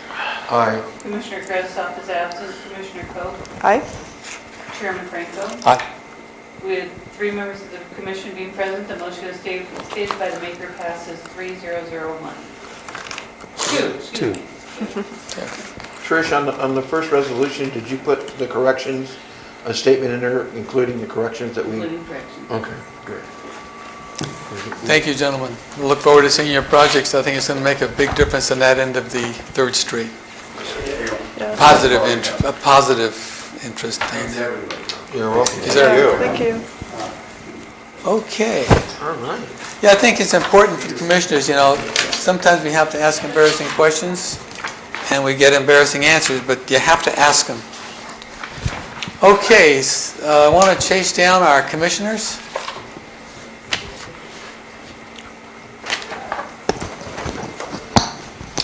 Okay, so now. And I think on all our subdivisions, we should get as detailed as this much and again, have them sell the project to the commission and the city. 7th Street.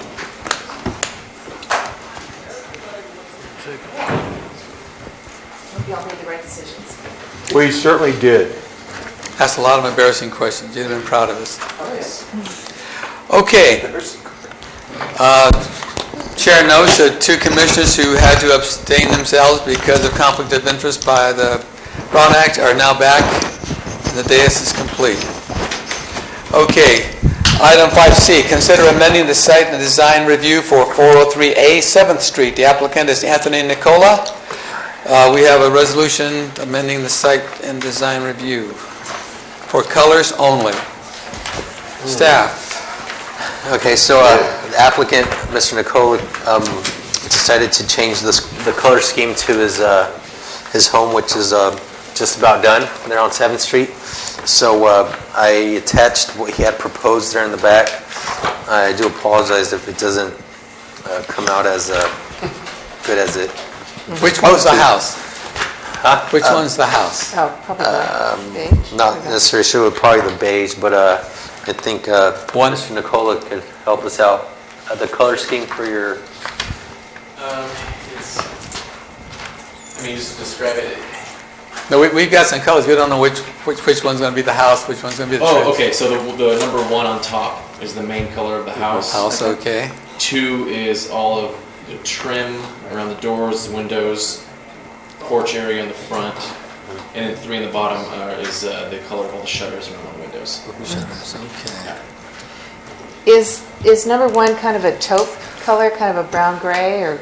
Number 1, I'd say it's more greenish than okay. gray. All right. Yeah, that's what we got. This is what we have. Oh, yeah.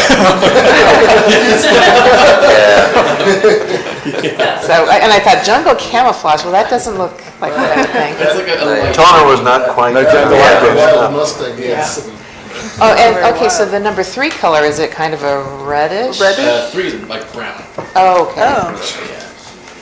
You need to change your ink toner, dude. You need to change the printer. Who makes the paint? Gosh, I don't know the brand. Okay. I just thought I could look at it online, but. If we had it on our chart there, yeah. Okay. And what had you chosen before? I didn't go back and look. Before it was kind of a dark gray and like a red door or something. It's just too dark. Yeah, it's standing alone. It looked great in the whole catalogs, but when you just look at the whole street, the house would just stick out. Okay. Really. Well, good. That sounds like a good choice. Good change. Yeah. We want harmony in the neighborhoods. Yeah. Well, given this, it looks terrible. Given this, it looks terrible. Don't move for Denal yet. He's working on it. It depends. It depends what period you're talking about. Jungle is, yeah, no. They're beautiful. They're beautiful. Yeah? Oh, you've seen? I've been there. Oh, done yeah. that. Okay, Commissioner, do you have any? Well, let's get some comments from the public. Someone in the public would like to speak on the colors that, the muted colors that he has presented. Any of the 2 of you? I wish I'd done this before. Just a quick comment regarding something that Ms. Koch said about we can't tell them what color. Actually, downtown you can. On 7th Street, not so much. Yeah. Is my understanding. You guys understand it better than I do, but to clarify for you, I'm pretty sure downtown you can say, no, you cannot paint that historic building bright purple. Yeah, there are a lot But of. if he wanted to paint his home bright purple, I'm not sure that we can stop him. The historic district is different from the rest of the city, in my understanding. Worst I've So seen. whatever he wants. I have a house 3 doors down. I didn't live in it, it's a rental.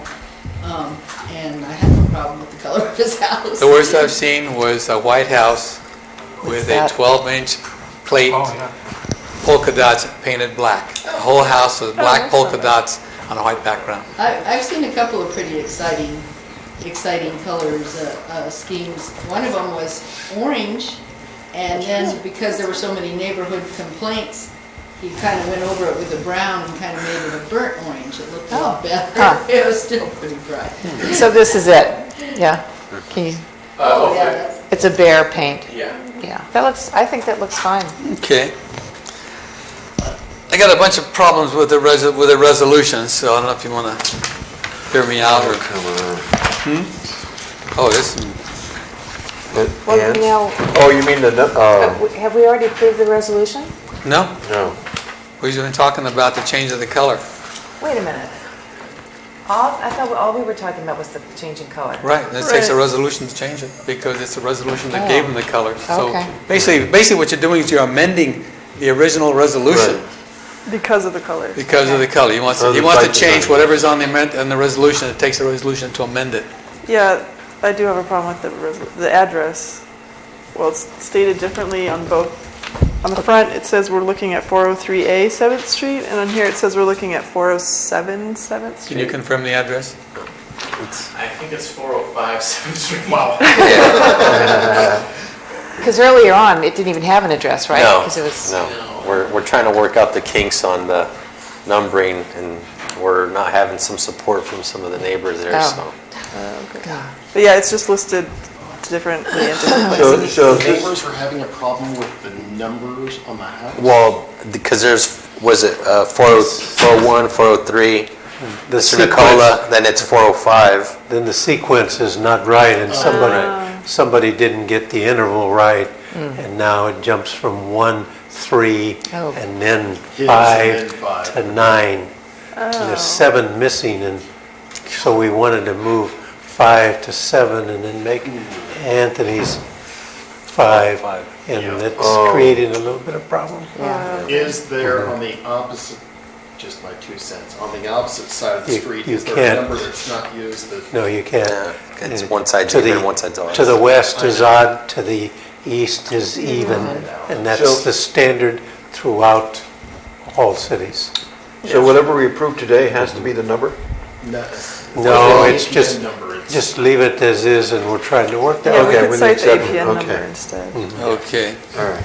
So line 2, design and review for a single-family residential unit. Okay. 1, 2, 3, 4. The fourth whereas, subject to the same conditions as the project originally approved by resolution 2016, whatever. We'll tie it to that, because this is an amendment to that resolution. Now therefore be it resolved, third line, and secondary unit, remove it. Okay. Condition number 9, line 1. Submit a landscaping plan that minimizes the lawn. Take out for each parcel. Condition 17, no, pass that. Condition 20, obtain a building permit, remove for each home. And then applicant shall install sidewalk, curb, and gutter on 7th Street per city standards. That's 21. If you can bear with that. I'll make sure that they're on there. If you want to approve it, I'll make sure they're on there when I sign it. Otherwise, you can take action. And I'll leave it to staff to put in the correct address before I sign it. Oh, really? Going back to 21 real quick, should we specify in front of that particular parcel? Otherwise, any place that doesn't have a gutter, we could come back to this guy and say...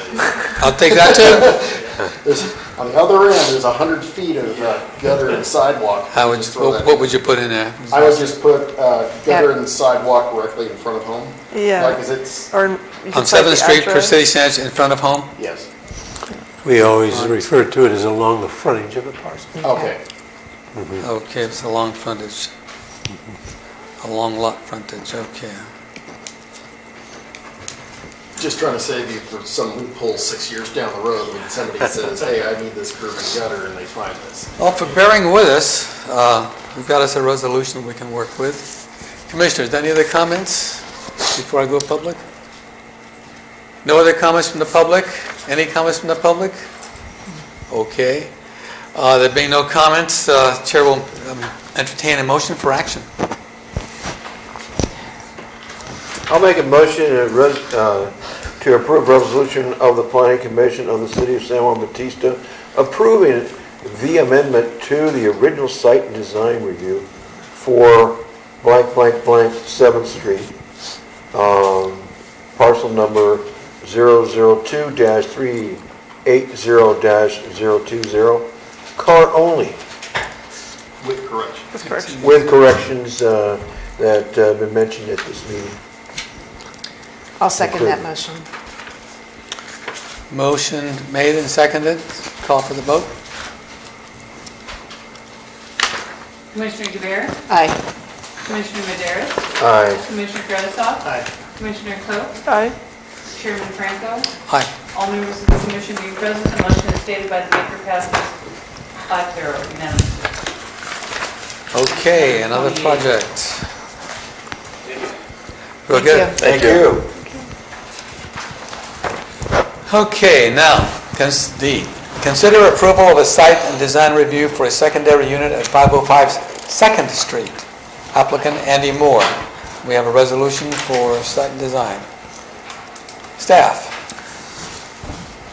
Let's start with you, and then we'll talk to Mr. Moore, and then Okay, so the applicant, Mr. Andy Moore, is proposing to knock down or demolish a existing shed in the backyard, and which would then have enough room for his proposed secondary unit in the rear.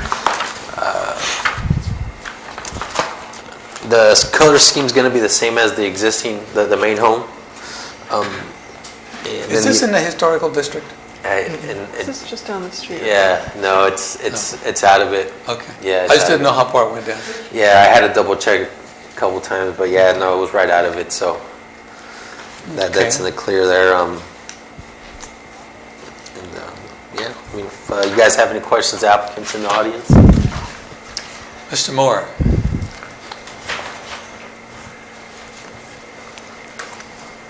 Give you a chance to speak on your project. Good evening, Commissioners. Andy Moore, 505 2nd Street.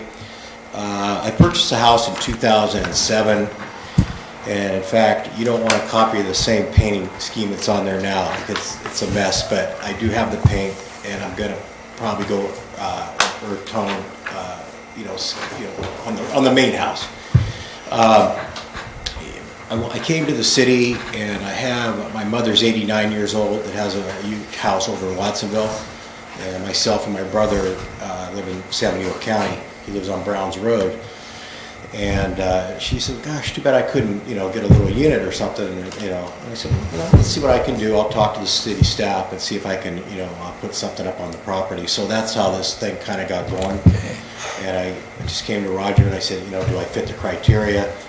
He says, yeah, so I had Tammy Renz draw a unit, and that's how I'm here as of tonight, in front of you with the commissioners.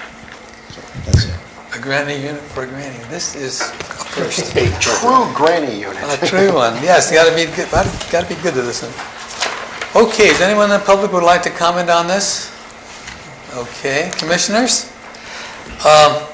The municipal code stipulates the maximum square footage for a secondary unit of 600 square foot, and Mr. Moore is proposing 590, so he's right under that threshold here. Oh, it says 490 on this plan. It's 590. Okay. 590? 590. On the drawing here, it's penciled in or written in as being 490. Yeah, right. The typographical. Okay, yeah. so that's 5, and that would add up. Yeah. Okay. I don't understand the first sentence in the recommendation. The existing parcel is substandard in size, but is non-conforming in relationship to the minimum parcel size. It's substandard into the new residential zoning district that you have there. You got a 5, a 6, and a 7, and this is only 4,300, so it's a substandard lot in terms It's actually of non-conforming, the I think is a better yeah. word for it. Yes. Legal non-conforming. It was Legal established non-conforming. before. Okay, and is, not but. Yeah. Yeah, and is a... And is a legal non-conforming. Is a legal, yeah. Yeah. Okay, and why? And to add the complexity to that is that in the new general plan, it's designated a mixed use, which is really a commercial zoning Yeah. with a residential component, so. And theoretically, he could operate a little business out of the office. A wood shop. Have you considered converting the garage or adding to the garage?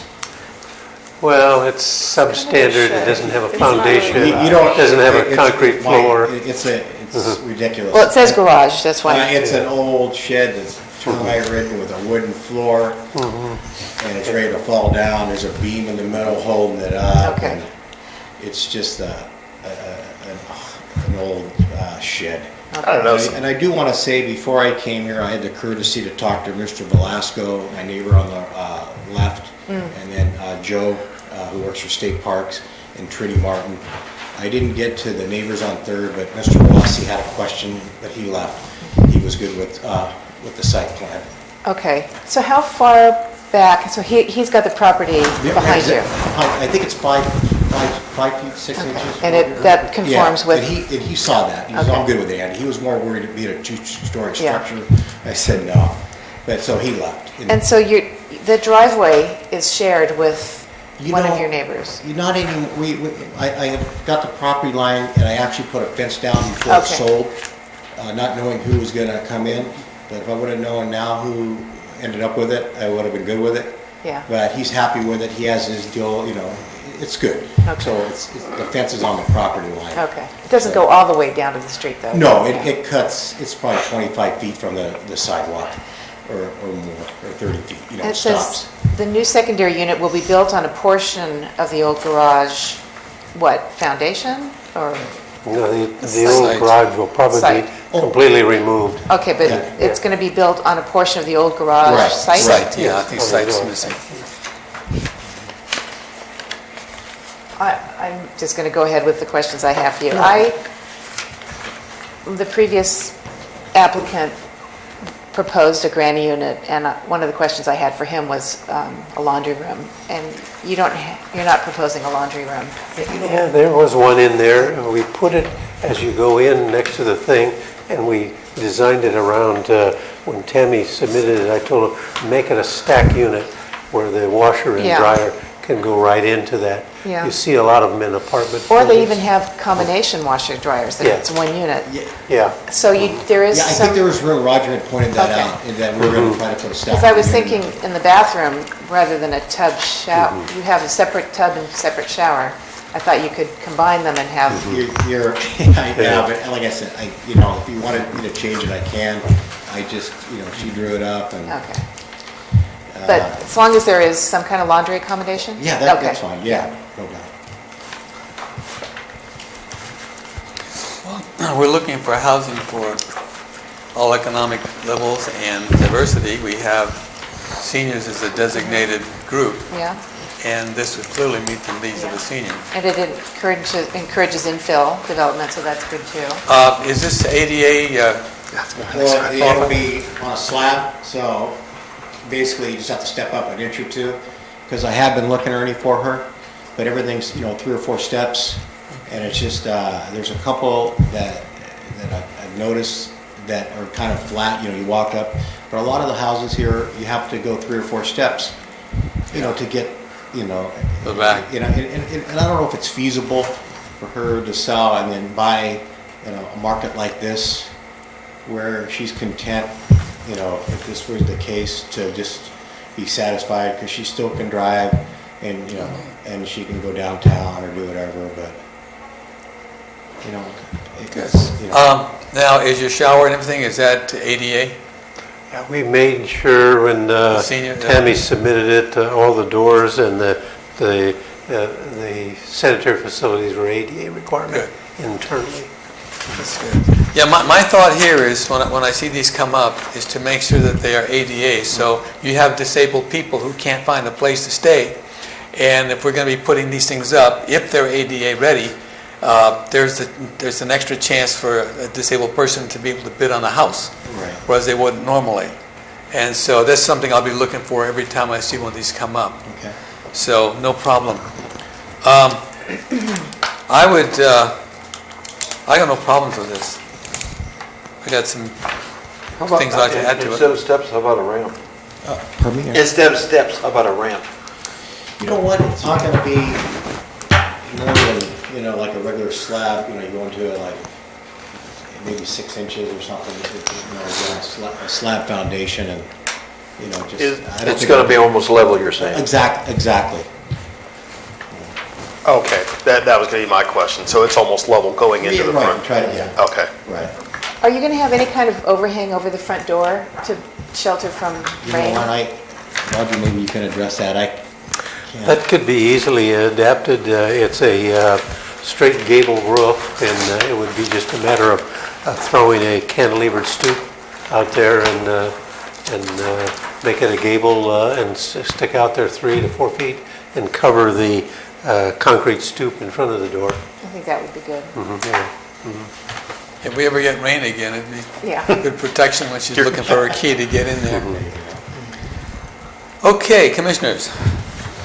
I would like to add a couple of, findings here. The use is consistent with the intent of the housing element to provide housing for diversity of those in need of affordable housing. The unit is consistent with the Americans with Disability Act. I think that's 2 items that would be good to have. But is the entire unit actually consistent with the ADA? It sounds like the bathroom is, but Well, that's what I was really looking for. Or maybe Make sure you can get into that front door, get through it.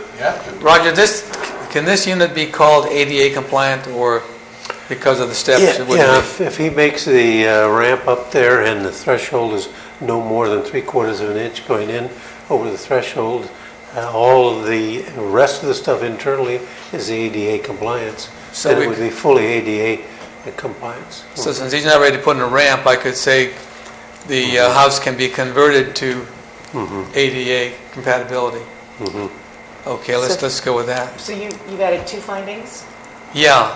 The use is consistent with the intent, and it may, already part of it may be there, but use is consistent with the intent of the housing element to provide housing for the diversity of those in need of affordable housing.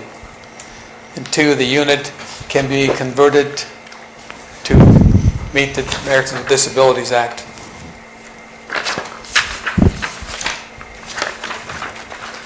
Okay. And then in the resolution, first whereas line 2, plans and design review for a secondary units. So take out of the and put in for a. Wait, are you on number 2? No, whereas. Number 1. Oh, wait. First whereas. First whereas.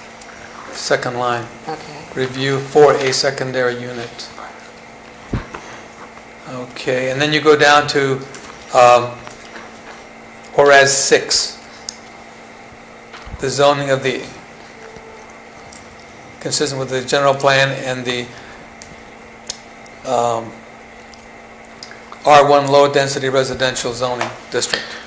But it's not R1. It's mixed use. It's a mixed use. We got R1 here. Yeah. Would this be consistent for a mixed-use area to add a granny unit? Yes. It would be? Okay. So we have to change it to mixed use. zoning of the mixed use. Of the mixed use zoning district.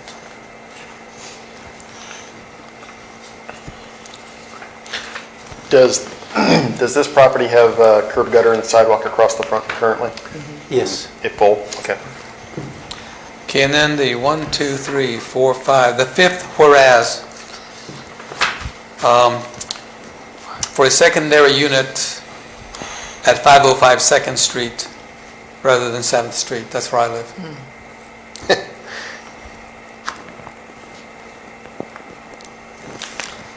Okay, that's my comments on it. On the conditions of approval,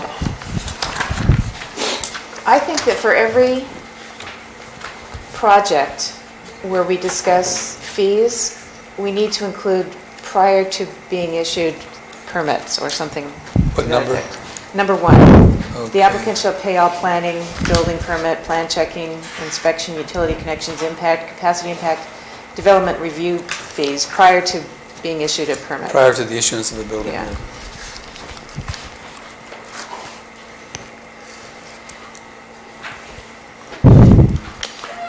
That goes without saying, because when we make the building permit out and give it to them, we do not issue the permit until they go and pay the fee to the school district, come back with their signed affidavit is paid, and they present us with the check before we issue it. You know, that's our normal procedures, but it's always good to put it in. Well, I think yes. I've seen it sometimes, and sometimes I don't see it. I think what we're working toward is a set of standard Consistency, conditions. yeah. Standard conditions Yeah. that, every project gets that one, for instance. That's an automatic. So you get a bunch of these and half of your work is done. And it's all set the same way each time. I was looking up granny units, and I looked at the California ADU, the accessory dwelling unit, and I wondered if we should adopt our own. Pacific Grove, I think, has their own. No, Santa Cruz has their own. Do we need to do that? Your own what? Their own accessory dwelling unit ordinance. Do we have that in the... We have a secondary unit. We do. Okay, Yeah. we did that, yeah. We have there. It's mirrored off of the granny flat criteria that the state had adopted. So does that mean that the primary residence has to be occupied by the owner? Yes. Okay. And asking for a laundry room, is that something that we can ask for? Is it something? If you feel that's what's needed. I don't know. I mean, personally, I don't feel comfortable saying that we require it, but I mean, it is nice. Yeah. It would be a nice convenience, I'm sure, for the person who lives in the house. Is it a requirement when you build a whole house?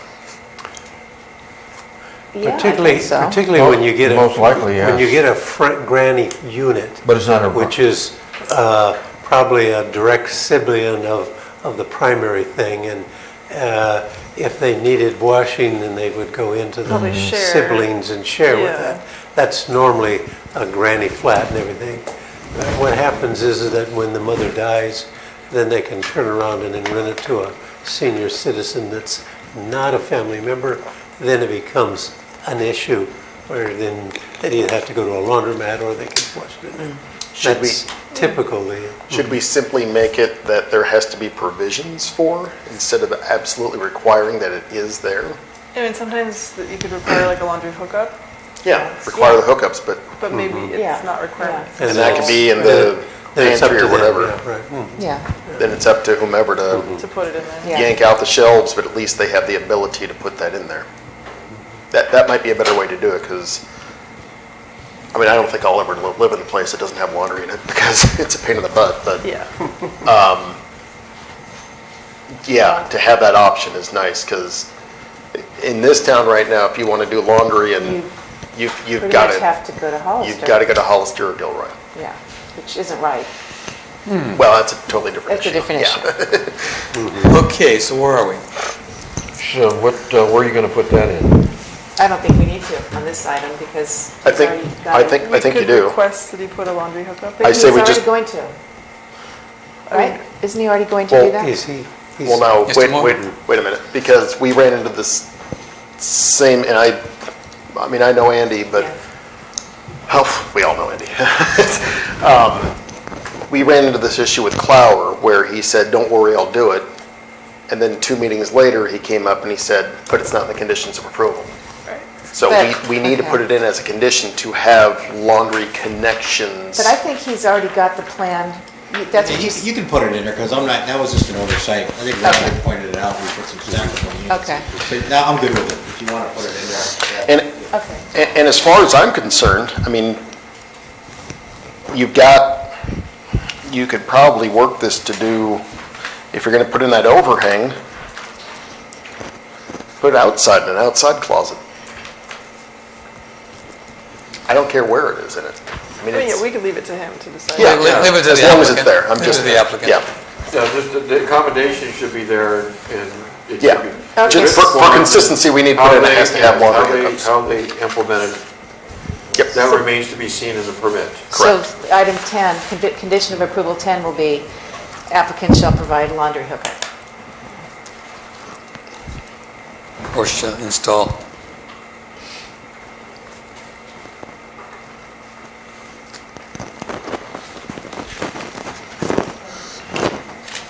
Are those on 210s or 110 or 220s? Huh? Are those 110s or 220s? 220. Yeah, 220. Typically, or gas. Should we say 220 laundry hookup? No, there I might be mean, I gas. think that's a requirement. When you're putting in, no Yeah, dryer hooks up to it. Oh, yeah. Let's leave it to the applicant. I think that's, Yeah. okay. Dan, any other comments, commissioners? I have a comment on the Planning Commission Planning Staff Report, but I don't know if that's really something we should comment on. Well, it's not going to be acted on, it's just information for us, but if you comment on it. Okay, just the calculation, the coverage calculation is not correct if the unit is actually 590 square feet, because that calculation was based on this map that says it's 490 square feet. So it's like a minor, it's not 37.5%. I don't have my calculator, but I'm working it's it right slightly now. more than that. And then it says there's a color palette attached for review. But if you say it's going to be the same color as the house, Yeah, but we don't know what the color of the house is going to be yet, oh, you're going to change that. someday. If you like to pick the color of it, like if I did go on fine, but I am going to paint the front part in this summer. So if you like it, give me a thumbs up. If you don't. Well, in any case, if it's not attached, we should just cross that out because, But it will match the big house, the main house. That's fine. Yeah, I just, That's the all, color I think palette that's was all not I'm trying to attached. say here. It's almost 40, it's 39.88% coverage, which is still... under. And it was under. Yep, still under.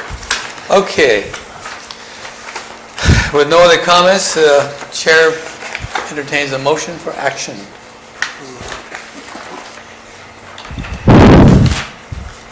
A motion for action. I move for a resolution of the Planning Commission of the City of San Juan Bautista approving a site plan and design review for a secondary unit at 505 2nd Street, APN number 002-120-003 with the corrections and additions as discussed. I'll second that. What's the number on this one? 29. 29. Been busy. Okay. Commissioner Guerrero? Aye. Commissioner Mederos? Aye. Commissioner Grossaw? Aye. Commissioner Poe? Aye. Chairman Franco? Aye. All members of the commission being present, the motion is stated by the maker passes unanimously. Thank you for bearing with us. Thank you. Who seconded that? Thank you, Andy. Oh, I didn't get it. Okay.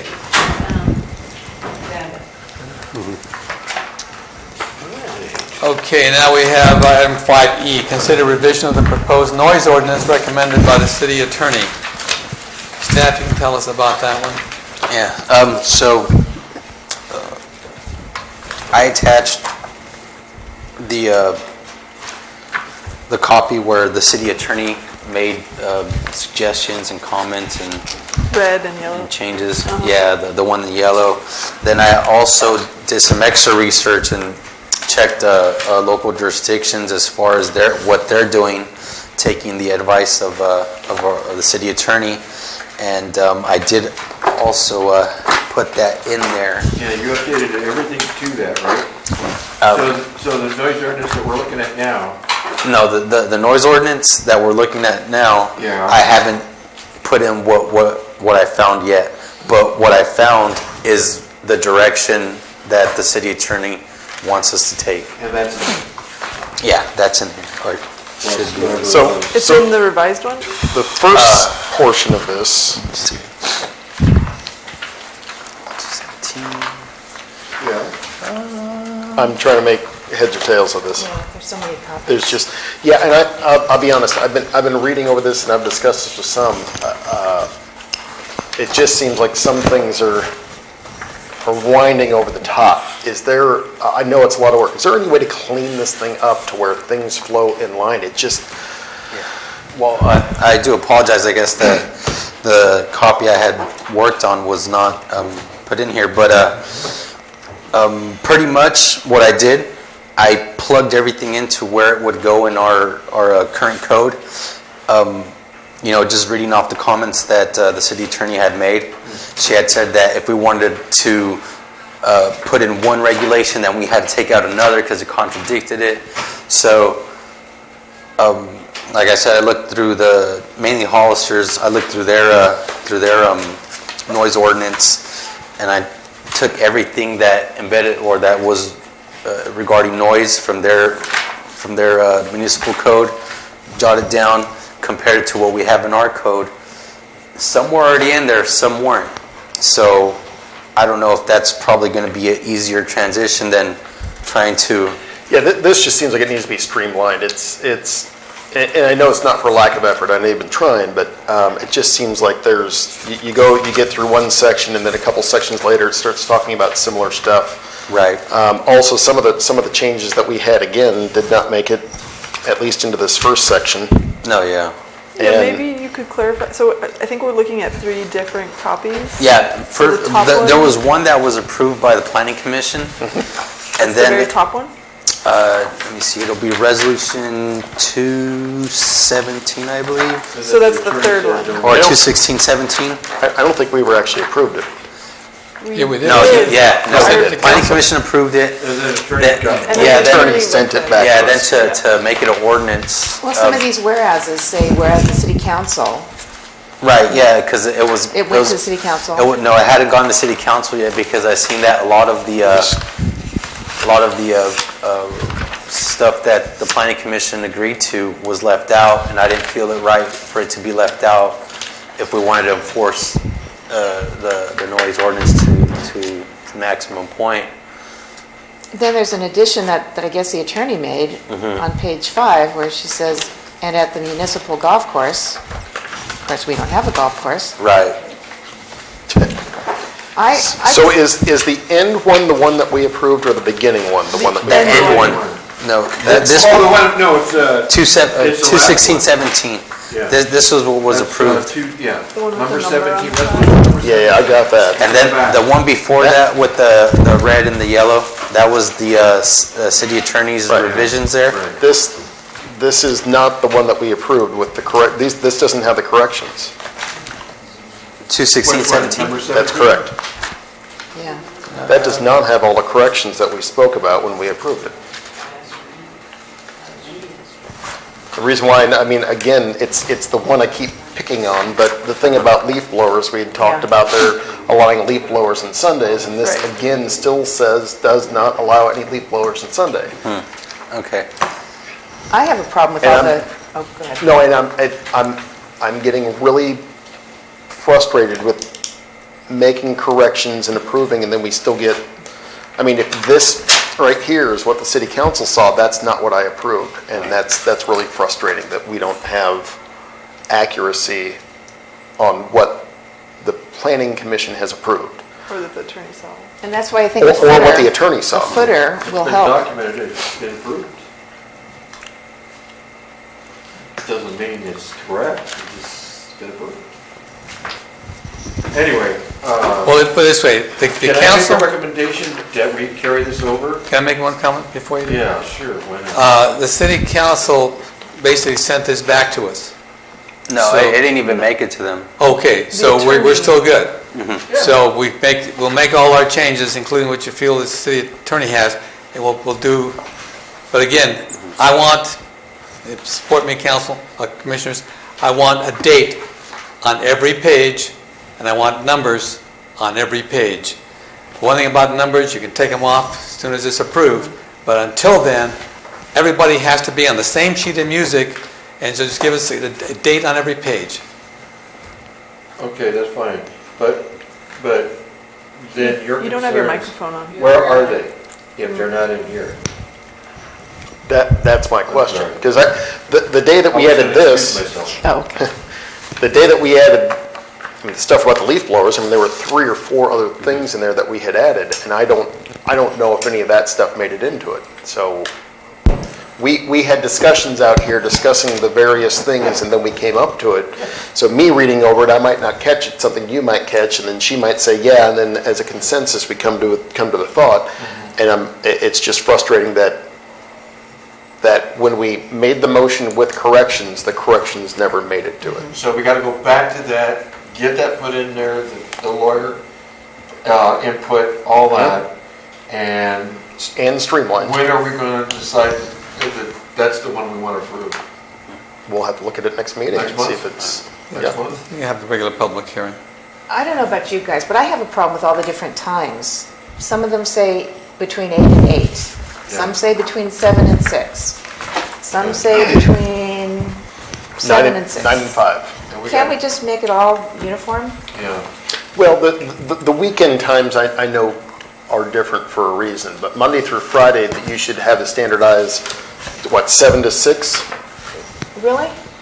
7 to 6? Who works 7? Which construction workers work 7 to 6? I can tell you. These guys down Those here. guys down here did. Those Do trucks. we want them doing that? You Well, 10 hours, 7 o'clock for construction work is very standard, extremely standard. Weekday. But Sundays, they shouldn't be there. Sundays they shouldn't be there, but Well, then let's make it consistent. All the way through it should be. Monday through Friday, I mean, Yeah. That's fine. I mean, we just passed a resolution that says 5 o'clock. Right. Well, if I may Two of them, suggest, as a matter of fact. what I guess the new noise regulations that I've kind of typed up, if you guys want to review those and see if maybe you guys feel more comfortable with that being approved rather than this, because I think what I typed up is a lot more accurate than these here. I was just going off past planners' notes and try to put them in wherever they were fit, but I think what I did this time around is probably more accurate to what the city attorney wants us to go, or in the past she wants us to go, and I feel it's a lot more straightforward than all this. But we don't have it here. No, but I could get you copies right now if you like. So what happened is that, see, the city attorney never saw. She based her thing on something that we didn't send up. So we need to replicate what originally the commission sent up. Right. And get that replicated, and then send that to the city attorney, and then work from that. No, it was sent out, and I do apologize. But his, like I said, the comments that he made were not included. Yeah. Would that have had an effect on her judgment? Her, had she known that? I thought she got what you guys adopted, because I forwarded it to her on the email. And then when it came back, it was substantially different. Well, the copy that, the copy that has her marks in yellow. No person it shall says, operate no leaf person blowers shall on operate leaf Sundays. blowers on Sundays and holidays. Yep. I would perhaps suggest that we go off of Rudy's new version, because, I mean, it So we'll sounds just like start we're all gonna over have, again. yes. Yeah. So that's what we'll have to do. Rather than trying to find a previous version Right. and where it went or where it was or what we Just wrote, start, just starting over and then amending it to how we want. And just for the sake of the argument, I guess, I could bring in, or I could incorporate everything that was, all the changes that were made or were proposed by the Planning Commission. I could have one of those, and then I guess the changes like the Eric made and everybody else made, I could put those in red, and then that way you guys could see that. See where it was. Yeah, and then Aside from that, I'll also incorporate my new. Yeah, you can color code, what was the lawyer, you can color code what the commission had. Well, put in like there. the lawyer one, I'll Color leave code. this one as, I'll leave That'd be a this good as idea. hers. Yeah. And then I'll bring in what was approved by the commission. I mean, personally, I'm okay if you incorporate her changes. I mean, she's the city Right. attorney. I trust Yeah. that what she's commenting on, I mean, some of her comments I completely agree Well, with. except for the golf course. Well, yeah. See, Keith, the reason we defer to her is that if this has to be defended, legally defended, it's got to be her. Right. And she's got to have something that she knows she can legally defend. Yeah. And then if we go off of hers and we revise it, then she would have to look at it again. Oh, yeah. And then we could go from there. There was supposed to be an element in here too, is not just decibel levels, but also nuisance. Yeah. Right, I thought we were going to go away from We're going to go away from decibel levels. Yeah, because- and that new, I guess the new version I worked on does have the nuisance. Public nuisance. Yeah. Where it's just like. Being measured by public nuisance, rather than decibels. Well, you can put it decibels or nuisance, and that way if... Yeah, yeah. if- You should have both in there, you should have both Yeah, in and there. Absolutely. what I have does have decibels in there, but it's not like this one where it has decibel this, decibel that. It just has More of a standard. yeah, pretty much standard deal. Yeah, I So just think it's hard can we to just measure get a composite of everything that needs to be in there and color coded so that we know which is who or What is what, who's yeah. saying what? I will do that. And that way, and say that this is what I think it should be looking like when it's completed. Right. But the elements that were added in there came from these different individual sources. Right. And that way, we can come to a conclusion whether we're satisfied. I think that, yeah, that would make sure you got your version in there. My and all, leaf blower stuff? Which is, yes, absolutely. Can't you just sit on- So I think that's good, and on top of your version. Okay. Yeah. And I could email you guys Right. that tonight just so you guys could read through it and. Comment back to Yeah. Yeah. in our copious free time. So the motion. It's not as lengthy as this either, so. I hope not. So right now, our action is to carry it over till next month. Continue to. Wait a minute, wait. What? This wasn't set up as a public hearing, was it? Good question. Yeah, it was. Yep. Okay, we can continue the public hearing then. Because if it wasn't a public hearing, we'd have to set a public hearing. So our continuation will be continued work, in this case, revision. Yeah, It might be the tape just to recorder. put in all the corrections. Make sure we got, all we're doing is making sure we got everything in there that we thought we had in the original resolution. Everything's documented. Continued public Yeah, hearing. that's what we're trying to do. Because we're seeing it's not quite there yet. So the chair will entertain a motion for a continued public hearing to the next regular meeting. I move that we move this to the next meeting. Continue the Yes. public hearing to the next meeting. Correct. Second? Seconded. Okay. Okay. Consensus or? Moved and Oh, seconded? Wow, okay. All for the vote? Oh, man. It went over already? I don't know what state law tells us to do now. How long do we have to sit here? No, if it's a PhD, you wait so long. If it's an M.Sc., you wait so long. If it's a BA, you just don't wait. Can we have city staff do it? Tell you what, Rudy, No, no? No? I don't know. Oh. Okay. Motion was made and seconded to continue this to the next meeting by all members present. Motion passed Unanimously. unanimously. Okay. That sounds official to me. Yeah, Yeah. that's good enough for me. Okay, let's move on this thing. Consider the revision of the proposed home occupations Yeah. ordinance. Real quick. On the camp, do you hear the feedback? Yeah, do you hear that Is that- high-pitched? Yeah. Do we know where it's coming from? Is it one of our mics? It's gone now. No, it's I still hear here. it. Is it the tape recorder? We've had issues with that tape recorder before. I don't know, but it's quite, I noticed it. That's why the dogs are barking across the street. Hear that? I You're didn't good? hear it. I didn't hear it. No, It's I hear it out It's a here. ringing in our ears. Yeah. Oh, But I don't hear it. No. okay then. Okay, so we're talking now about home occupation ordinance. Staff. hate to dump this on you, Rudy, but Okay, so again, this is another ordinance that I felt needed to come back to the planning commission just because as it went to the city attorney, I think a lot of the good stuff got taken out. And with this one around, I did incorporate all the changes in there. And So which one are we looking at? this, the first one? This is the Okay, so it's continuous from the resolution sheet, right? Yeah. Starting with page number 1. I like Okay, how so- you did it here, Rudy. I think it's more clear, the way you crossed out things and highlighted Yeah. things that you changed. I thought that was... Yeah. But what about number 15? Business is to be conducted from 8 a.m. to 8 p.m. Why is that highlighted? what line? Is that- Line Because- 100? Line I think we 100, added page it. 3. Yeah, we added it because... That was a Okay. change you guys made. Yeah. That's How last about time. may be conducted? What if I don't want to go until 8? What if I want to quit at 6? Yeah, that's a good point. So it'd be business May maybe. be conducted. Yeah. You must work 12 hours a day. Rudy's gonna have to come down and say, Ernest, you're not working, get with it, man. On page 5, the very last line, we have to change the date. On the 5th day of July. Oh.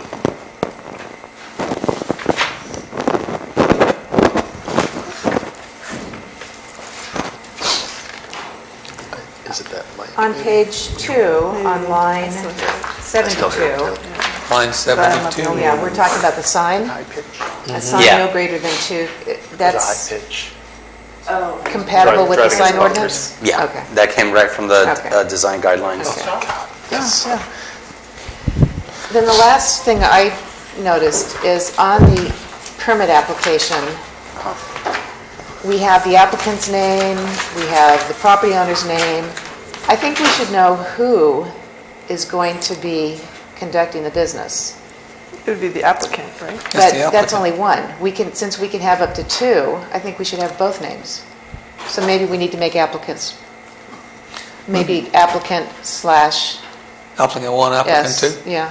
Yeah, I think we need, because it says it can be conducted conducted only by up to 2 of its residents. I think we need to know everybody who's conducting the So business. put a But it may only be one. forward slash? Put a forward slash with a name So why there? not applicant and then a The second line? parentheses with an S in it? Yeah. So it could refer to the applicant or applicants? Well, if they're running you're talking if they're running 2 separate businesses? No. Oh. You can have 2 residents conducting the business, but we only have, I think you only need 1. One line? No, if there's 2 people, say it's a couple, you sign it, or he signs it, or she signs it, just so we know that whoever's running the business, and those 2, one can represent the other. you don't think it's important to know who is going to be conducting? Because, why did you feel it was important? Like, What if What that if, yeah. person isn't, I don't know. What if it's a daycare? No, the daycare will take care of their own problems. I don't know, I just think if we're going to be so picky about saying two residents can run the business, we only have one name. Okay, here's what we can do. Move the dates over. Physically move the date over. Huh? See where it says date? Oh, Move that over Okay. a couple of goodies. Okay. And then you can put a second applicant signature line in Okay. there. I see what you're saying. oh, okay. Number 2, the second line down shouldn't, it would be presumed that the address will be different. Why just put P.O. Box number? Oh, you want the situs address? Yeah, the mailing address if different. Well, their mailing address may be to, Well, people. Who on knows Main where? Street- Lang Street has Yeah. mailboxes. yeah, okay. Put situs address of home occupation. Yep. The mailing address is good. City, state, zip. Phone number, email, property owners. Oh. You know, going down to your applicant again. Instead of having applicant apostrophe S, have applicant parenthesis S, and then signature, same thing with signatures in parenthesis. So there's more than one? You got them? There's one? Extend the line. You got it. Oops, not that one, this one. How does that sound? You mean in parentheses? Yeah, instead of having... Yeah, after signatures? Yeah, instead of, it's applicant. Okay. It's basically what you said. And that That's way... cool. Well, wait, you have to make it possessive though. So where's the apostrophe gonna go? No, that's why they use the parenthesis. No, it's the apostrophe that has to show possession. No, I'm dumping that. You can't dump it. We're showing possession. Applicant signatures. How about if we say signature of applicant with an S I've in parentheses? It's hard to argue with the English teacher. I don't know how to defend this. I'll go with you. Where do you want to put the apostrophe? Because it may not always be an apostrophe. Right. Georgiana, would you care to assist? Okay.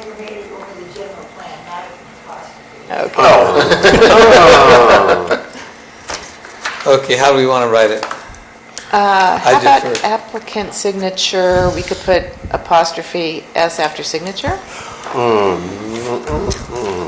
No, at this point, I don't care. I'm in favor of the parentheses. Why not just take owners out? Because you have to, Yeah, you can't do anything in the property without the property owner's okay. Yep. And we want to know then we want to know who's doing it, so, yeah. I think we need the two names in there. If it should come up.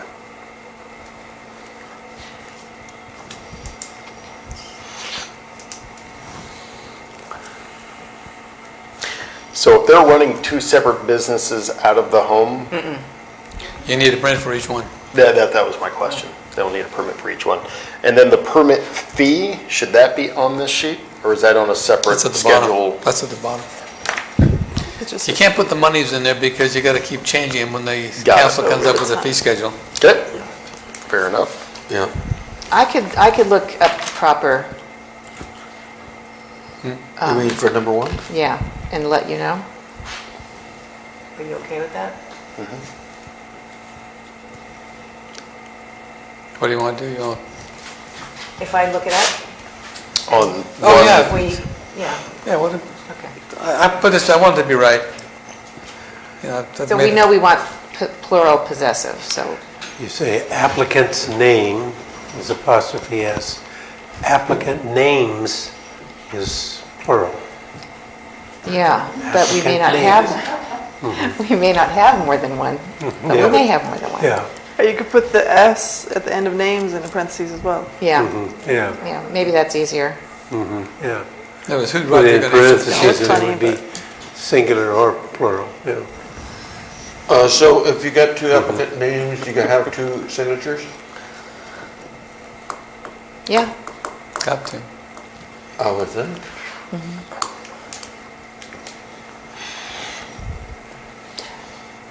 All right, so that's. I mean, it already says property owners on three. Yeah. So- There might be multiple owners too. Property owner's Right. signature. Right.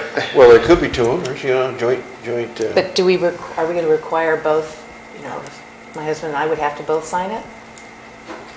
I don't think so. Do we? Well, We're making that's what both this applicants says. sign it. Oh, property owners.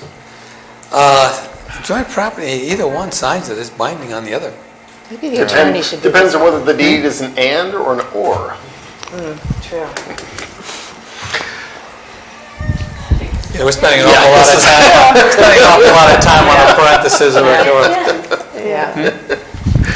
It's still light It outside. sounds like a legal matter. Maybe we should It turn it over to does the sound like a lawyer. legal matter. I see it as an English matter, grammar. Turn it over to the lawyer. Yeah, I can't solve it now, I have to look it up. We're going to approve this, right? I don't know. Would you approve something that wasn't grammatically correct? I'm happy with it. What's being brought to you is the ordinance, The application, form is yes. not in the ordinance. Good point, Right. good point. Good point. Thank Chris you, saves the day. Leave that one to Roger and Flutie. Okay, what have we got? We don't have too many comments made here. Did anybody from the public want to speak? Does anyone in the public like to speak on this amendments to the home occupation ordinance? There being none, we'll bring it back to the commission. Residents and/or. Okay, stop. Okay. If there are no other comments, the chair will entertain a motion for action on this amendment. Okay, I make a motion that resolution of the Planning Commission of the City of San Juan Bautista approving regulations for a home occupation permit and recommending to the City Council amendment of the San Juan Bautista Municipal Code to add section 11-07 home occupation regulations. With the correction of With the changing date. corrections that we mentioned in this meeting as of today, being recorded by our staff. And CMAP. Yes. Okay. I'll second that. We have a motion and a second. Commissioner Guerrero. Aye. Commissioner Mederos. Aye. Commissioner Gravasov. Aye. Commissioner Coe. Aye. Chairman Franco. Aye. All members of the commission being present, the motion as stated by the maker passes unanimously. And we voted on the previous resolution as well. That was 1630 on that resolution. 1630. This is 30, yep.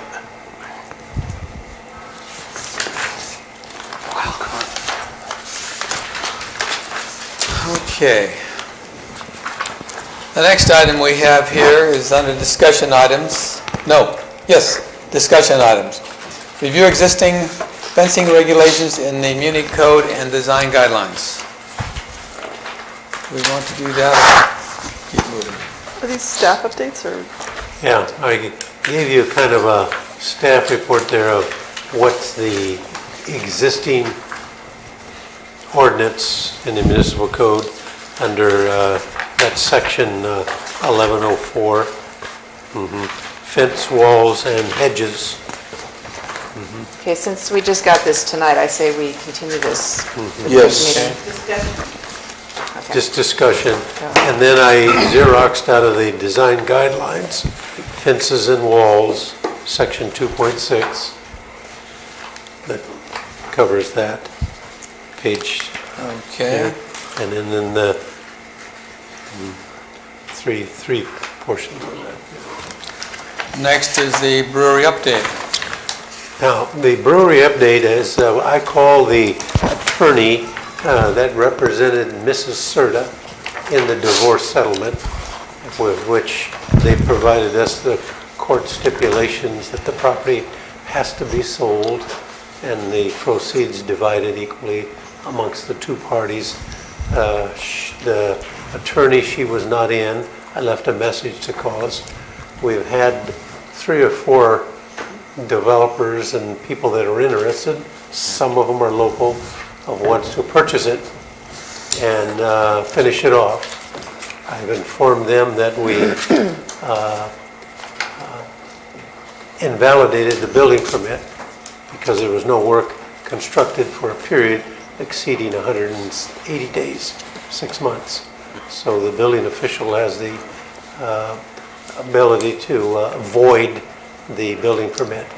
I have not voided the use permit and the site and design review permit until we get maybe somebody interested. If nobody's interested and it doesn't go beyond that, then I will bring it in front of you for a revocation of that use permit, site and design review, and then that'll go into a hearing to the city council. God, I hope it doesn't have to do that. I'm hoping that if we can get an answer from the attorney, then we can get somebody that's really committed and make the offer, and hopefully they'll accept that, make the settlement, and then the new owner then can activate the building permit, pay the new fees, and get going. I mean, this is a gem. This is a like silver platter. And I also indicated to the lady over the phone that the grounds are overgrown with weeds and it's becoming an eyesore and a public nuisance, and so I told her that. So is there any timeline we can put on this? I mean, or is it just we have to like wait for this process? Well, it's going through the courts, and We just have to work with the attorneys to see how they're going to settle it. You know, it's a legal matter. Is the city absolved of the liabilities at this point, or who bears liability? In terms of what liability? Well, I haven't noticed lately, but is there still the gap between the sidewalk and the building? I mean, can somebody still walk up there and get injured and? No, they fence it off. Okay. We've put the fence around it Okay. to preclude that possibility. Chairman Franco called that to our attention, and I had the boys put the barricades around it and stuff, and we boarded off a portion of this parking lot right behind the building. So I think we're just going to have to keep pushing the attorneys to accept a final offer. They've even hired an appraiser, and the appraiser came forth with a figure, so. Is the JJ portion of the property also being sold? Mr. Serta owns both pieces, and so that's could be very well sold. Because there's a prospect already willing to buy that? There's been 3 people that are very interested in it. So that should expedite things, I would think. Yeah. You would think. Is there any way we could stipulate that we would like JJ's to remain? I mean, it's a prosperous business, isn't it? Yeah, I spoke with. Yeah, go ahead. I spoke with JJ or Mr. Zavala, and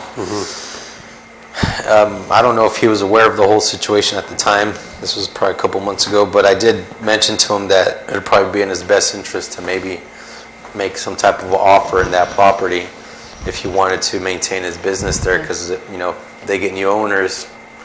I mean, we don't really know what's going to happen. Yeah. So I had a similar discussion with him a couple of months ago. yeah, so Good point. yeah, and I don't think he was even aware of the lot split there. So I think that would probably make it easier for him to buy it. Okay. Because that permit covered all the properties. Okay. And you recall your approval granted the reconstruction of the brewery building, but it also granted the ability to construct a 2-story mixed use behind it on that pad, and that was 2 commercial units down below and 2 living quarters up above, 2 apartments. That's got value. That has value. Okay. How about Harvey's lockup? I gave you a diagram. I met with Steve, and he was agreeable to convert it to a roll curb and gutter that would accommodate 5 different garage doors. I don't think there was any articles on there. You know what? Yeah. I think it's actually clipped. I have a print, and I gave it to him. It's clipped in the back of the fencing stuff. I think I saw it in there. On the Church Street, he was agreeable to the roll curb and gutter that'll cover 5 accesses. And that was that thing that I gave you, right? Yeah. Yeah, it's in the backup. So there would be no sidewalk, it would just be a gutter No, and a curb? sidewalk too. We met with them, and the sidewalk is going to kind of be behind the curb and gutter and then meander to miss. There's a couple trees and stuff like that. It's got to go, and then there's a guy wire and stuff like that. So that sidewalk is going to go and meander behind it. No, it's in- So And on where the- it can be, it'll be directly connected to it. It's alive. On the drawing, is it, Oh, yeah, I is the got it. sidewalk part I of got the, it. which line, is it one of the lines? No, the not drawing that I gave you doesn't show Sidewalk the is the exact dotted one. location. Oh, okay. It says 4 construct. foot wide. Where the sidewalk can be constructed Oh, okay. monolithically, it will be done, Okay, 4 but- foot wide PCC sidewalk construct. I see it now. But there has to be a sidewalk from 3rd Street to 2nd Street. Finally. Yeah, I spoke you. to him on Saturday, and he reiterated that he was getting prepared. Yeah, and he had the contractor out there, and I think they were waiting right after this holiday to start it.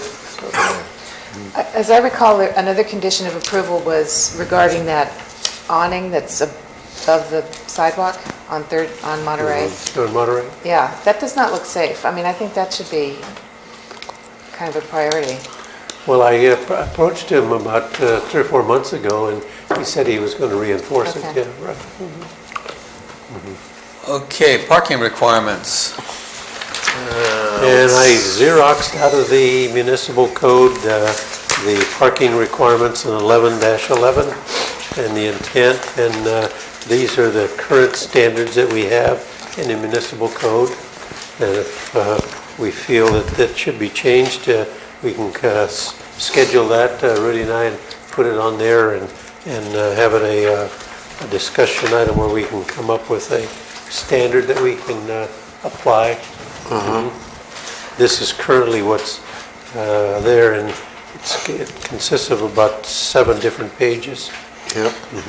Now, I had actually asked for this to be on the agenda, and I guess there were some questions when where the property, where the Chinese food. Oh, yeah. When that guy wanted to, Right. brought like the 4 plans to you guys about what, and parking was, A big issue.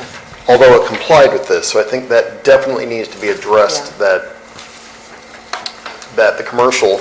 I was also concerned about the residence or dwellings, it's at 1150, page 11-54. Yep. And I'm just, on a 4-bedroom with 1 covered and 2 uncovered, or on a 3-bedroom, 1 covered, 1 uncovered, I got to imagine that at some point there's going to be multiple cars on the street. And, I mean, that's what the street is also there for, but Well, you can see what it looks like on McCollum. you can see what it's like on 3rd Street. On 3rd Street. I mean, you see it almost anywhere. And the I mean, boat. Yeah. Is that your boat? No, I wish. I could hitch up to it. And, It's funny on the McCullum Street that in the early mornings I go by there and I see it just cars all along there. But then I look in the parking lot and there's a lot of vacancies. And I don't know why they park out there rather than inside. It's called disassociation. I mean, I would almost think that we should review this and maybe set up a workshop to really kind of dig into this, because parking is such a huge issue downtown, and you're not going to solve that right away. But there's a couple of vacant lots that, if they follow these rules that are here now, it's not going to help the parking there at all. And we need to nip this in the bud while we have a chance.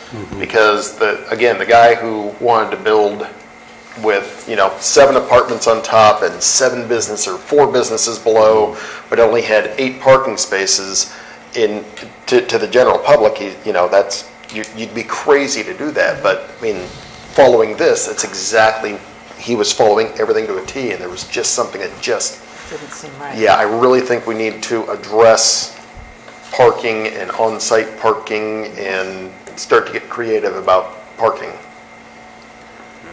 And the dwellings one,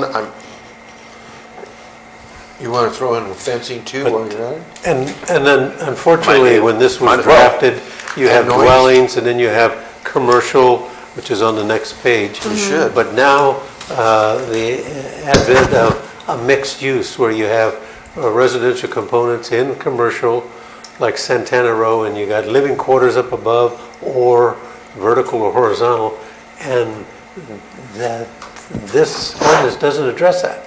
Right. Well, I think we need to do a workshop. And include the noise and include the noise, the fencing. Walls and fences and hedges and everything. Well, I'm a little conflicted about the granny unit that we approved, because now there'll be no, well, it was called a garage, but we didn't require any parking. It said that you had to have 1 parking spot for it on site. It didn't have to have a garage, but it had to have a So the parking driveway. space. Yeah. Yep. It didn't necessarily have to be covered, it could be uncovered.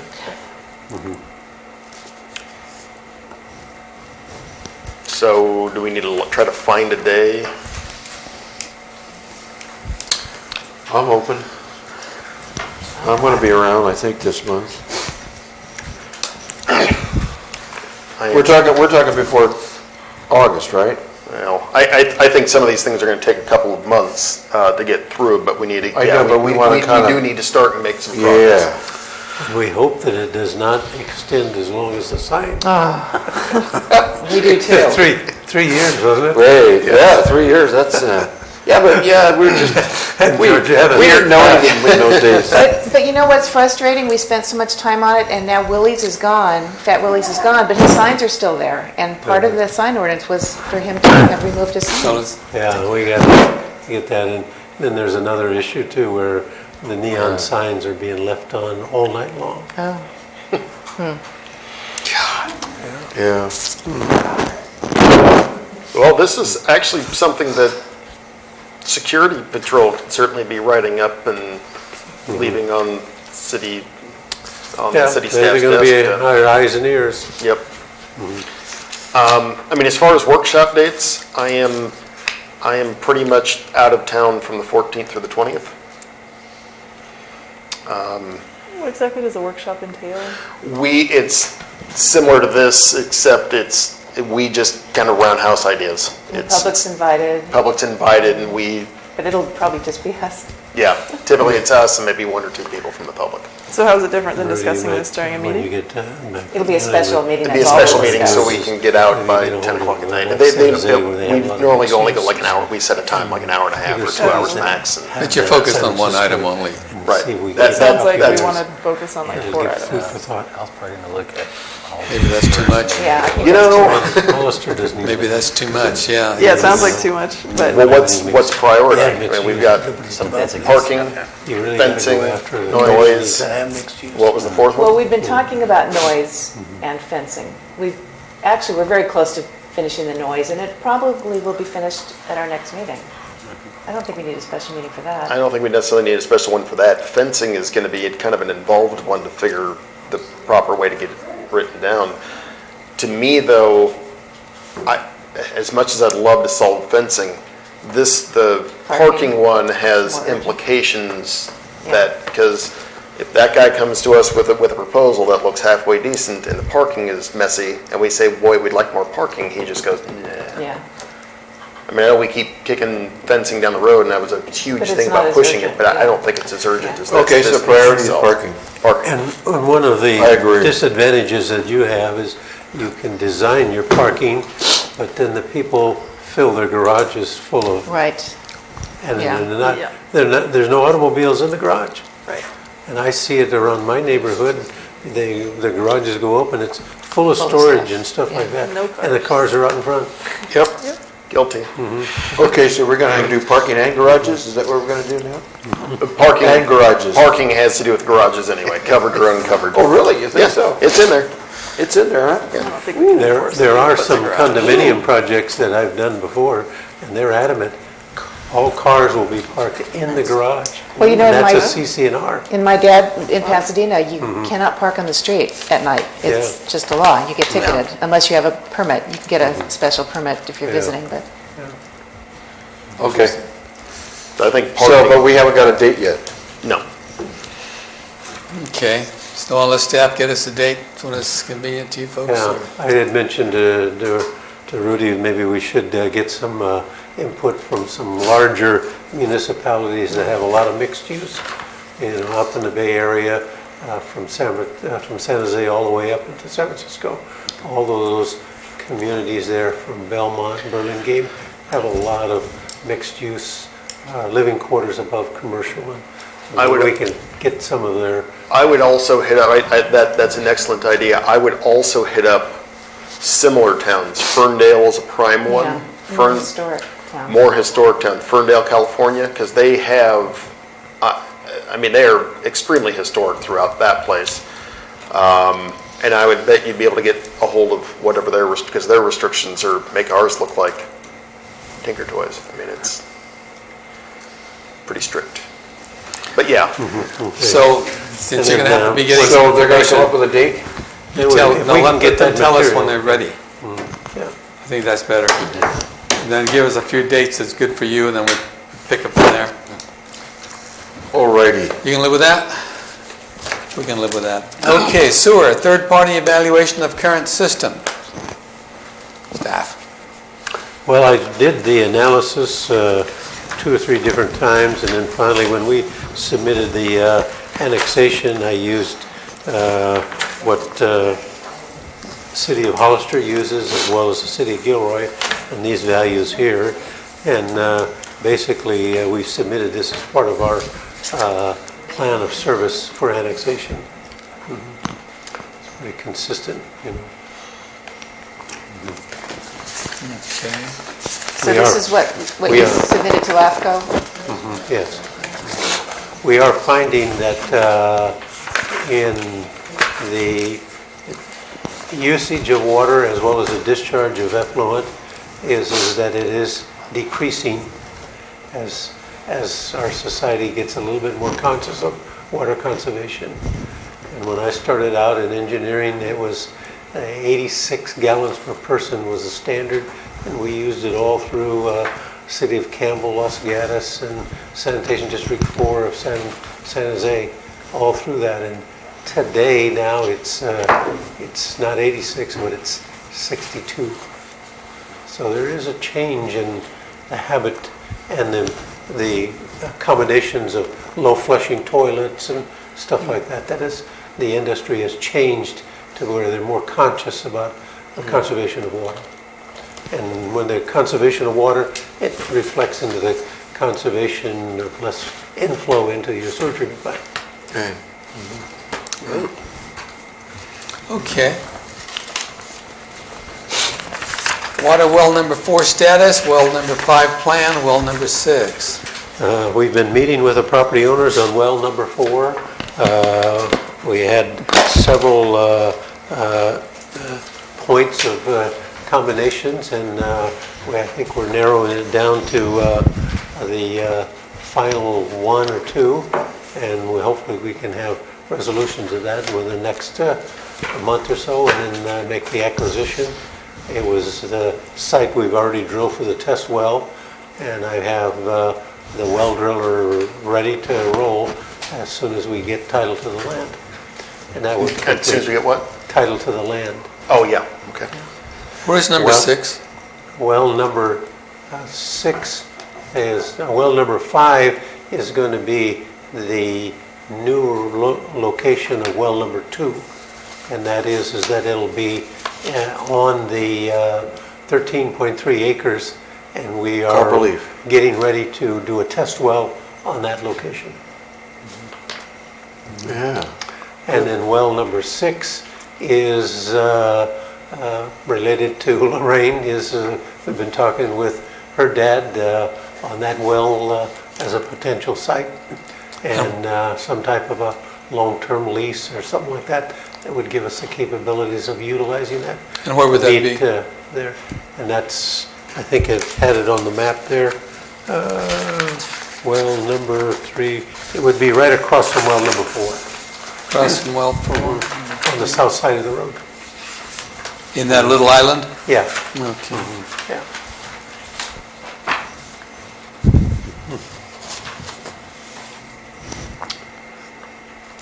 Oh.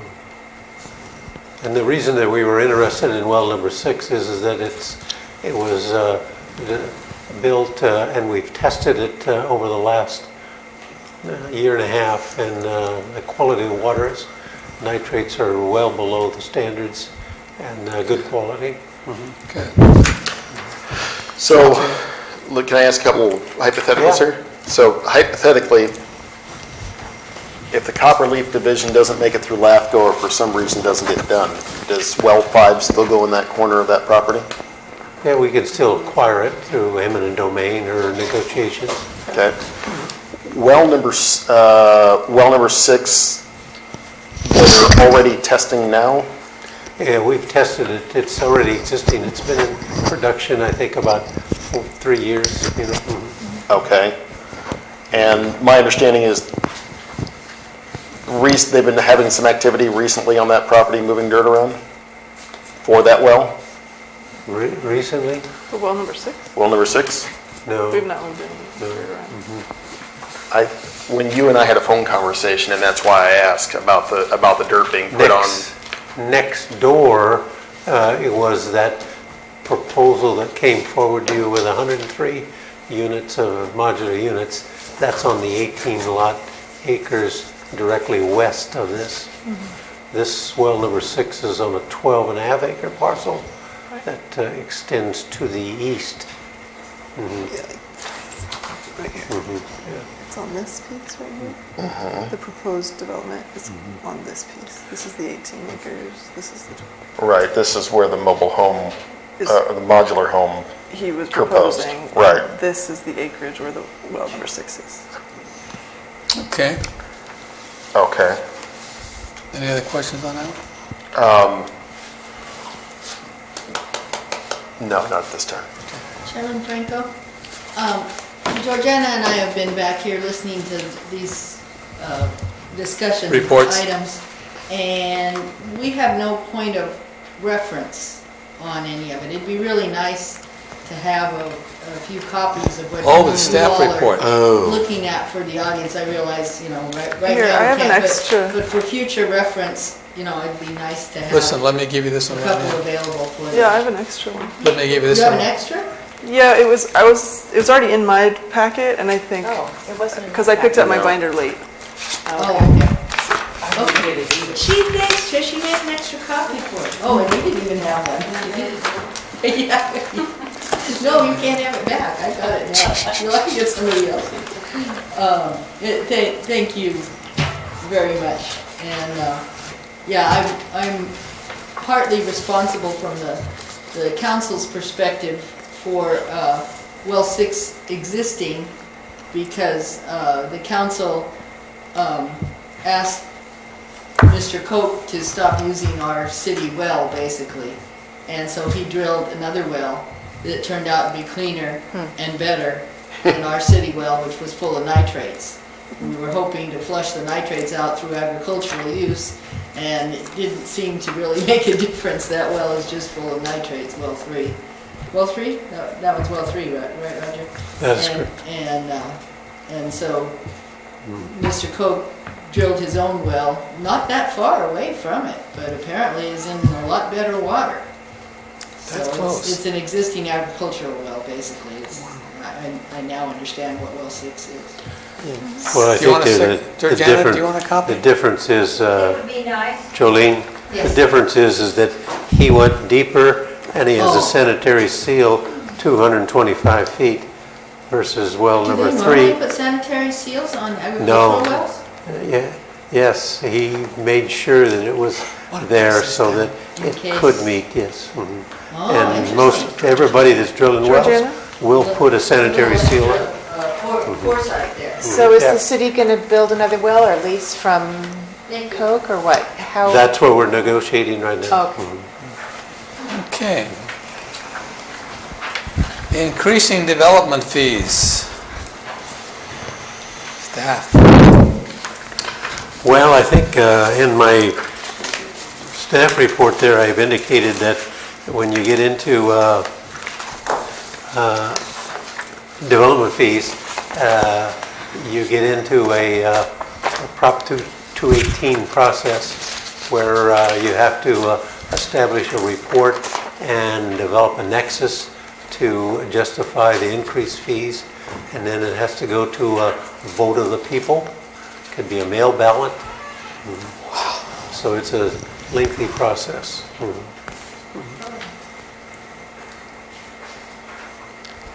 Okay. Expiration dates for planning commission.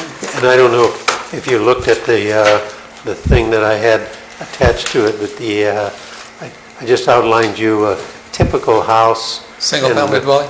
And what it pays in terms of that sheet there. The impact fees are approximately $23,332. And then by the time you get to the school, for a typical 2,200 square foot house, you got another $6,600. So we're right about $29,966, $30,000 to receive a building permit before you get started.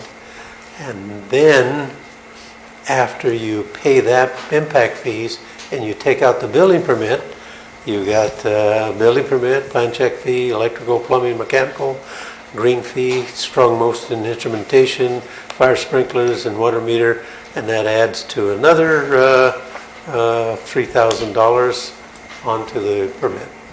So each house, by the time we get it, somewhere right around $33,000. You know, if you look at some of the literature, they talk about fees being a problem to affordable housing. And you can see here that the fees here are related to a service provided. And so if we start telling developers, we'll pick up the fees, the taxpayer picks up all the fees, and the developer walks and makes an extra profit on his project. So I don't see any other way. You put this to the fees, or somebody's going to have to pay for the fees because the work has to be done for plan checks and these various other things. So fees have to be, I guess, up to date in what the services. If the fees, if the salaries go up, it's going to cost more to provide a service, and somebody's have to pick up the fees on that. And I think it should be just the cost of doing business for developers to say, okay, this is what it's going to cost. And the argument about affordable housing, if the developer is willing to forego his profit, maybe we can talk about it, but I'm not prepared to help a guy make more money by having the taxpayer pick up fees that he should be paying. What? Should not be driving through here. I don't know where he's going to turn around. I don't know where he's going to turn around. No, poor He's got to go Georgiana. down Franklin. Yep. Well, No, he's got to go down. Georgiana, don't worry about the corner of your house. It's going to be fine. Who was the logo on that thing? What was the logo on I the didn't truck? see it. It's a white truck. Because it looked like this. He's got to go down Washington. Like the casket company. Oh. Oh, it's a regular semi. Hope he doesn't get hit Franklin. Oh, he's ready. But it's indicative, if you look back over the last 40 years in terms of the percentage of sales of a home to the fees that were charged by government, it always used to be 3 to 5%. That was the standard in the late 50s and early 60s. And then it started to accelerate, and the fees now to the home run about 10 to 12% of the sale price. So sometimes, and I just talked to a guy that just pulled a building permit in San Leandro, and I asked him, I says, how's the building permit up there? And he said, well, I just paid $157,000 for a building permit. Wow. Just for, now that's up in the Bay Area because the prices have just astronomical. Skyrocket. Yeah. So when was this last analyzed, the fees? I did this in about 2013. Okay, so this is relatively up to date. Yeah. It is, okay. And in order to even look at increasing it, we got to spend 20 some odd grand. Yeah, you got to do a study and an analysis, just like we did with our water and sewer rates. Okay. And then go to a vote.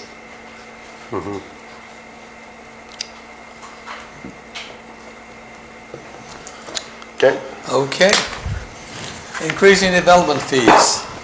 This is one that I had originally asked to be put on, and it appears quite a bit of it is in the ordinance, in the Muni Code itself. It was just my concern that if you don't have an expiration date, you have these things hanging. And once a use permit is issued, it's issued to the property. And there's nothing you can do about it, so I'd like to either it expires, if the use permit is issued, a condition has to be put on there. This permit expires in 1 year if not renewed. All use permits, conditional use permits, when you grant it, and if nobody exercises and perfects that to do something, then that permit goes null and void after 12 months of inactivity. What about Now, that Neubauer property that was approved long ago? With the exception of a vested tentative map or a minor subdivision or something like that, those are vested in the Subdivision Map Act. And those, by standard, they're 2 years with an extension, and then you can get additional extensions, and then the state during recess period automatically grants one. And we found that by the state granting automatic extensions and the applicant exercising his right, he can get it out to about 12 years. Wow. That's just the way the law reads. An empty lot for 12 years. Right, yeah. So let me ask a theoretical question. Somebody has a property and they extend it out to 10 years, and it was approved with those conditions. Those conditions. Those apply. He still has to meet current, like earthquake codes and building codes. In the building permit, yeah, right. That doesn't go retro to when it. Yeah, right. Okay. Yeah. So a lot of times you hedge by putting little things in there that you can meet standards at the time of the application for building permits. You know, it's when you get into the division of lands and the separation of parcels and things, you're in a quagmire of how much you can exercise those things. But discretionary permits of use permits and conditional use permits of uses of a property, normally those expire after 12 months. It's typical in most jurisdictions. So you know what your strategy is. Use a conditional use permit. And then you get vested tentative maps, and those automatically are extended when you do the phasing. And the Rancho Vista did a 7-phase, and so as they go in phase 1 and 2, and then when they go to the next phase, it's automatically extended, and the next phase automatically extended. And so you can get up to 10 years on that vested tentative map. Wow. Okay. We have section 7, comments and reports. Commissioners, do you have any comments you'd like to make for the public? No. Commissioners? Okay. City manager? I have a quick one. Oh, yeah.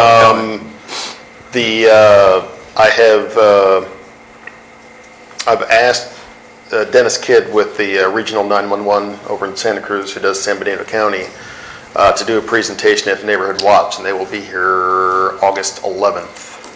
So last time there was a ton of great information. So they'll be here at City Hall, 6 o'clock, August 11th, and they'll show all their numbers about how the calls come in, how they get taken, how they get dispatched, and everything. Last time we didn't have a whole lot of people because I didn't know that it was graduation day for most schools. But hopefully everybody can make it on August 11th because there was just a ton of great information. Really opened your eyes to how they deal with things. And they will answer the question again of when to call 911, which is every single time. And then we had the car show last week. I think that went okay. I think I think one of the people who really did a lot of their organizations, he passed away recently, and so they were dealing with a couple of organizational things, but it was a pretty good event. Good. Okay, city manager? No, I don't think I have anything. Rudy? Copperleaf, that goes to LAFCO. Oh, yeah. July 14th. The Rancho Vista is stockpiling their dirt. We gave them a stockpiling permit. They aren't authorized to do any other work than just to bring the dirt in and stockpile. We've identified the deterioration of the road that they're bringing in, and we've met with Bob Fulton and the new developer. Can you tell us who that is? Put the new roundabout in and then reconstruct and pave the road out to our city limits. Who's the new developer? They're from Pleasanton, where Bob lives up there, and they introduced themselves, but it's a separate company. They call it Enright Development Housing or something like that. Enright. I've got the name of them on my desk there. The roundabout will go at that first stop sign, coming into town? No, it'll go right at the intersection of Lavamino Drive and First Street. Somewhere around where the all the driveway's trucks are at. coming out? Yeah. And at the first design where I reviewed it, it had sweeping curves that come in and out, very similar to what Caltrans would do on a state highway. And I says, no, I do not want that. I want tighter radiuses for cars only, because I don't want those 18-wheelers To come into town. coming in through Oh, town. yeah. So we're going to make the roundabouts a very Tighter. tight circle, Oh, that's good. so that it would preclude Wow. those big 18-wheelers from coming in. Nice. Good. One way or the other.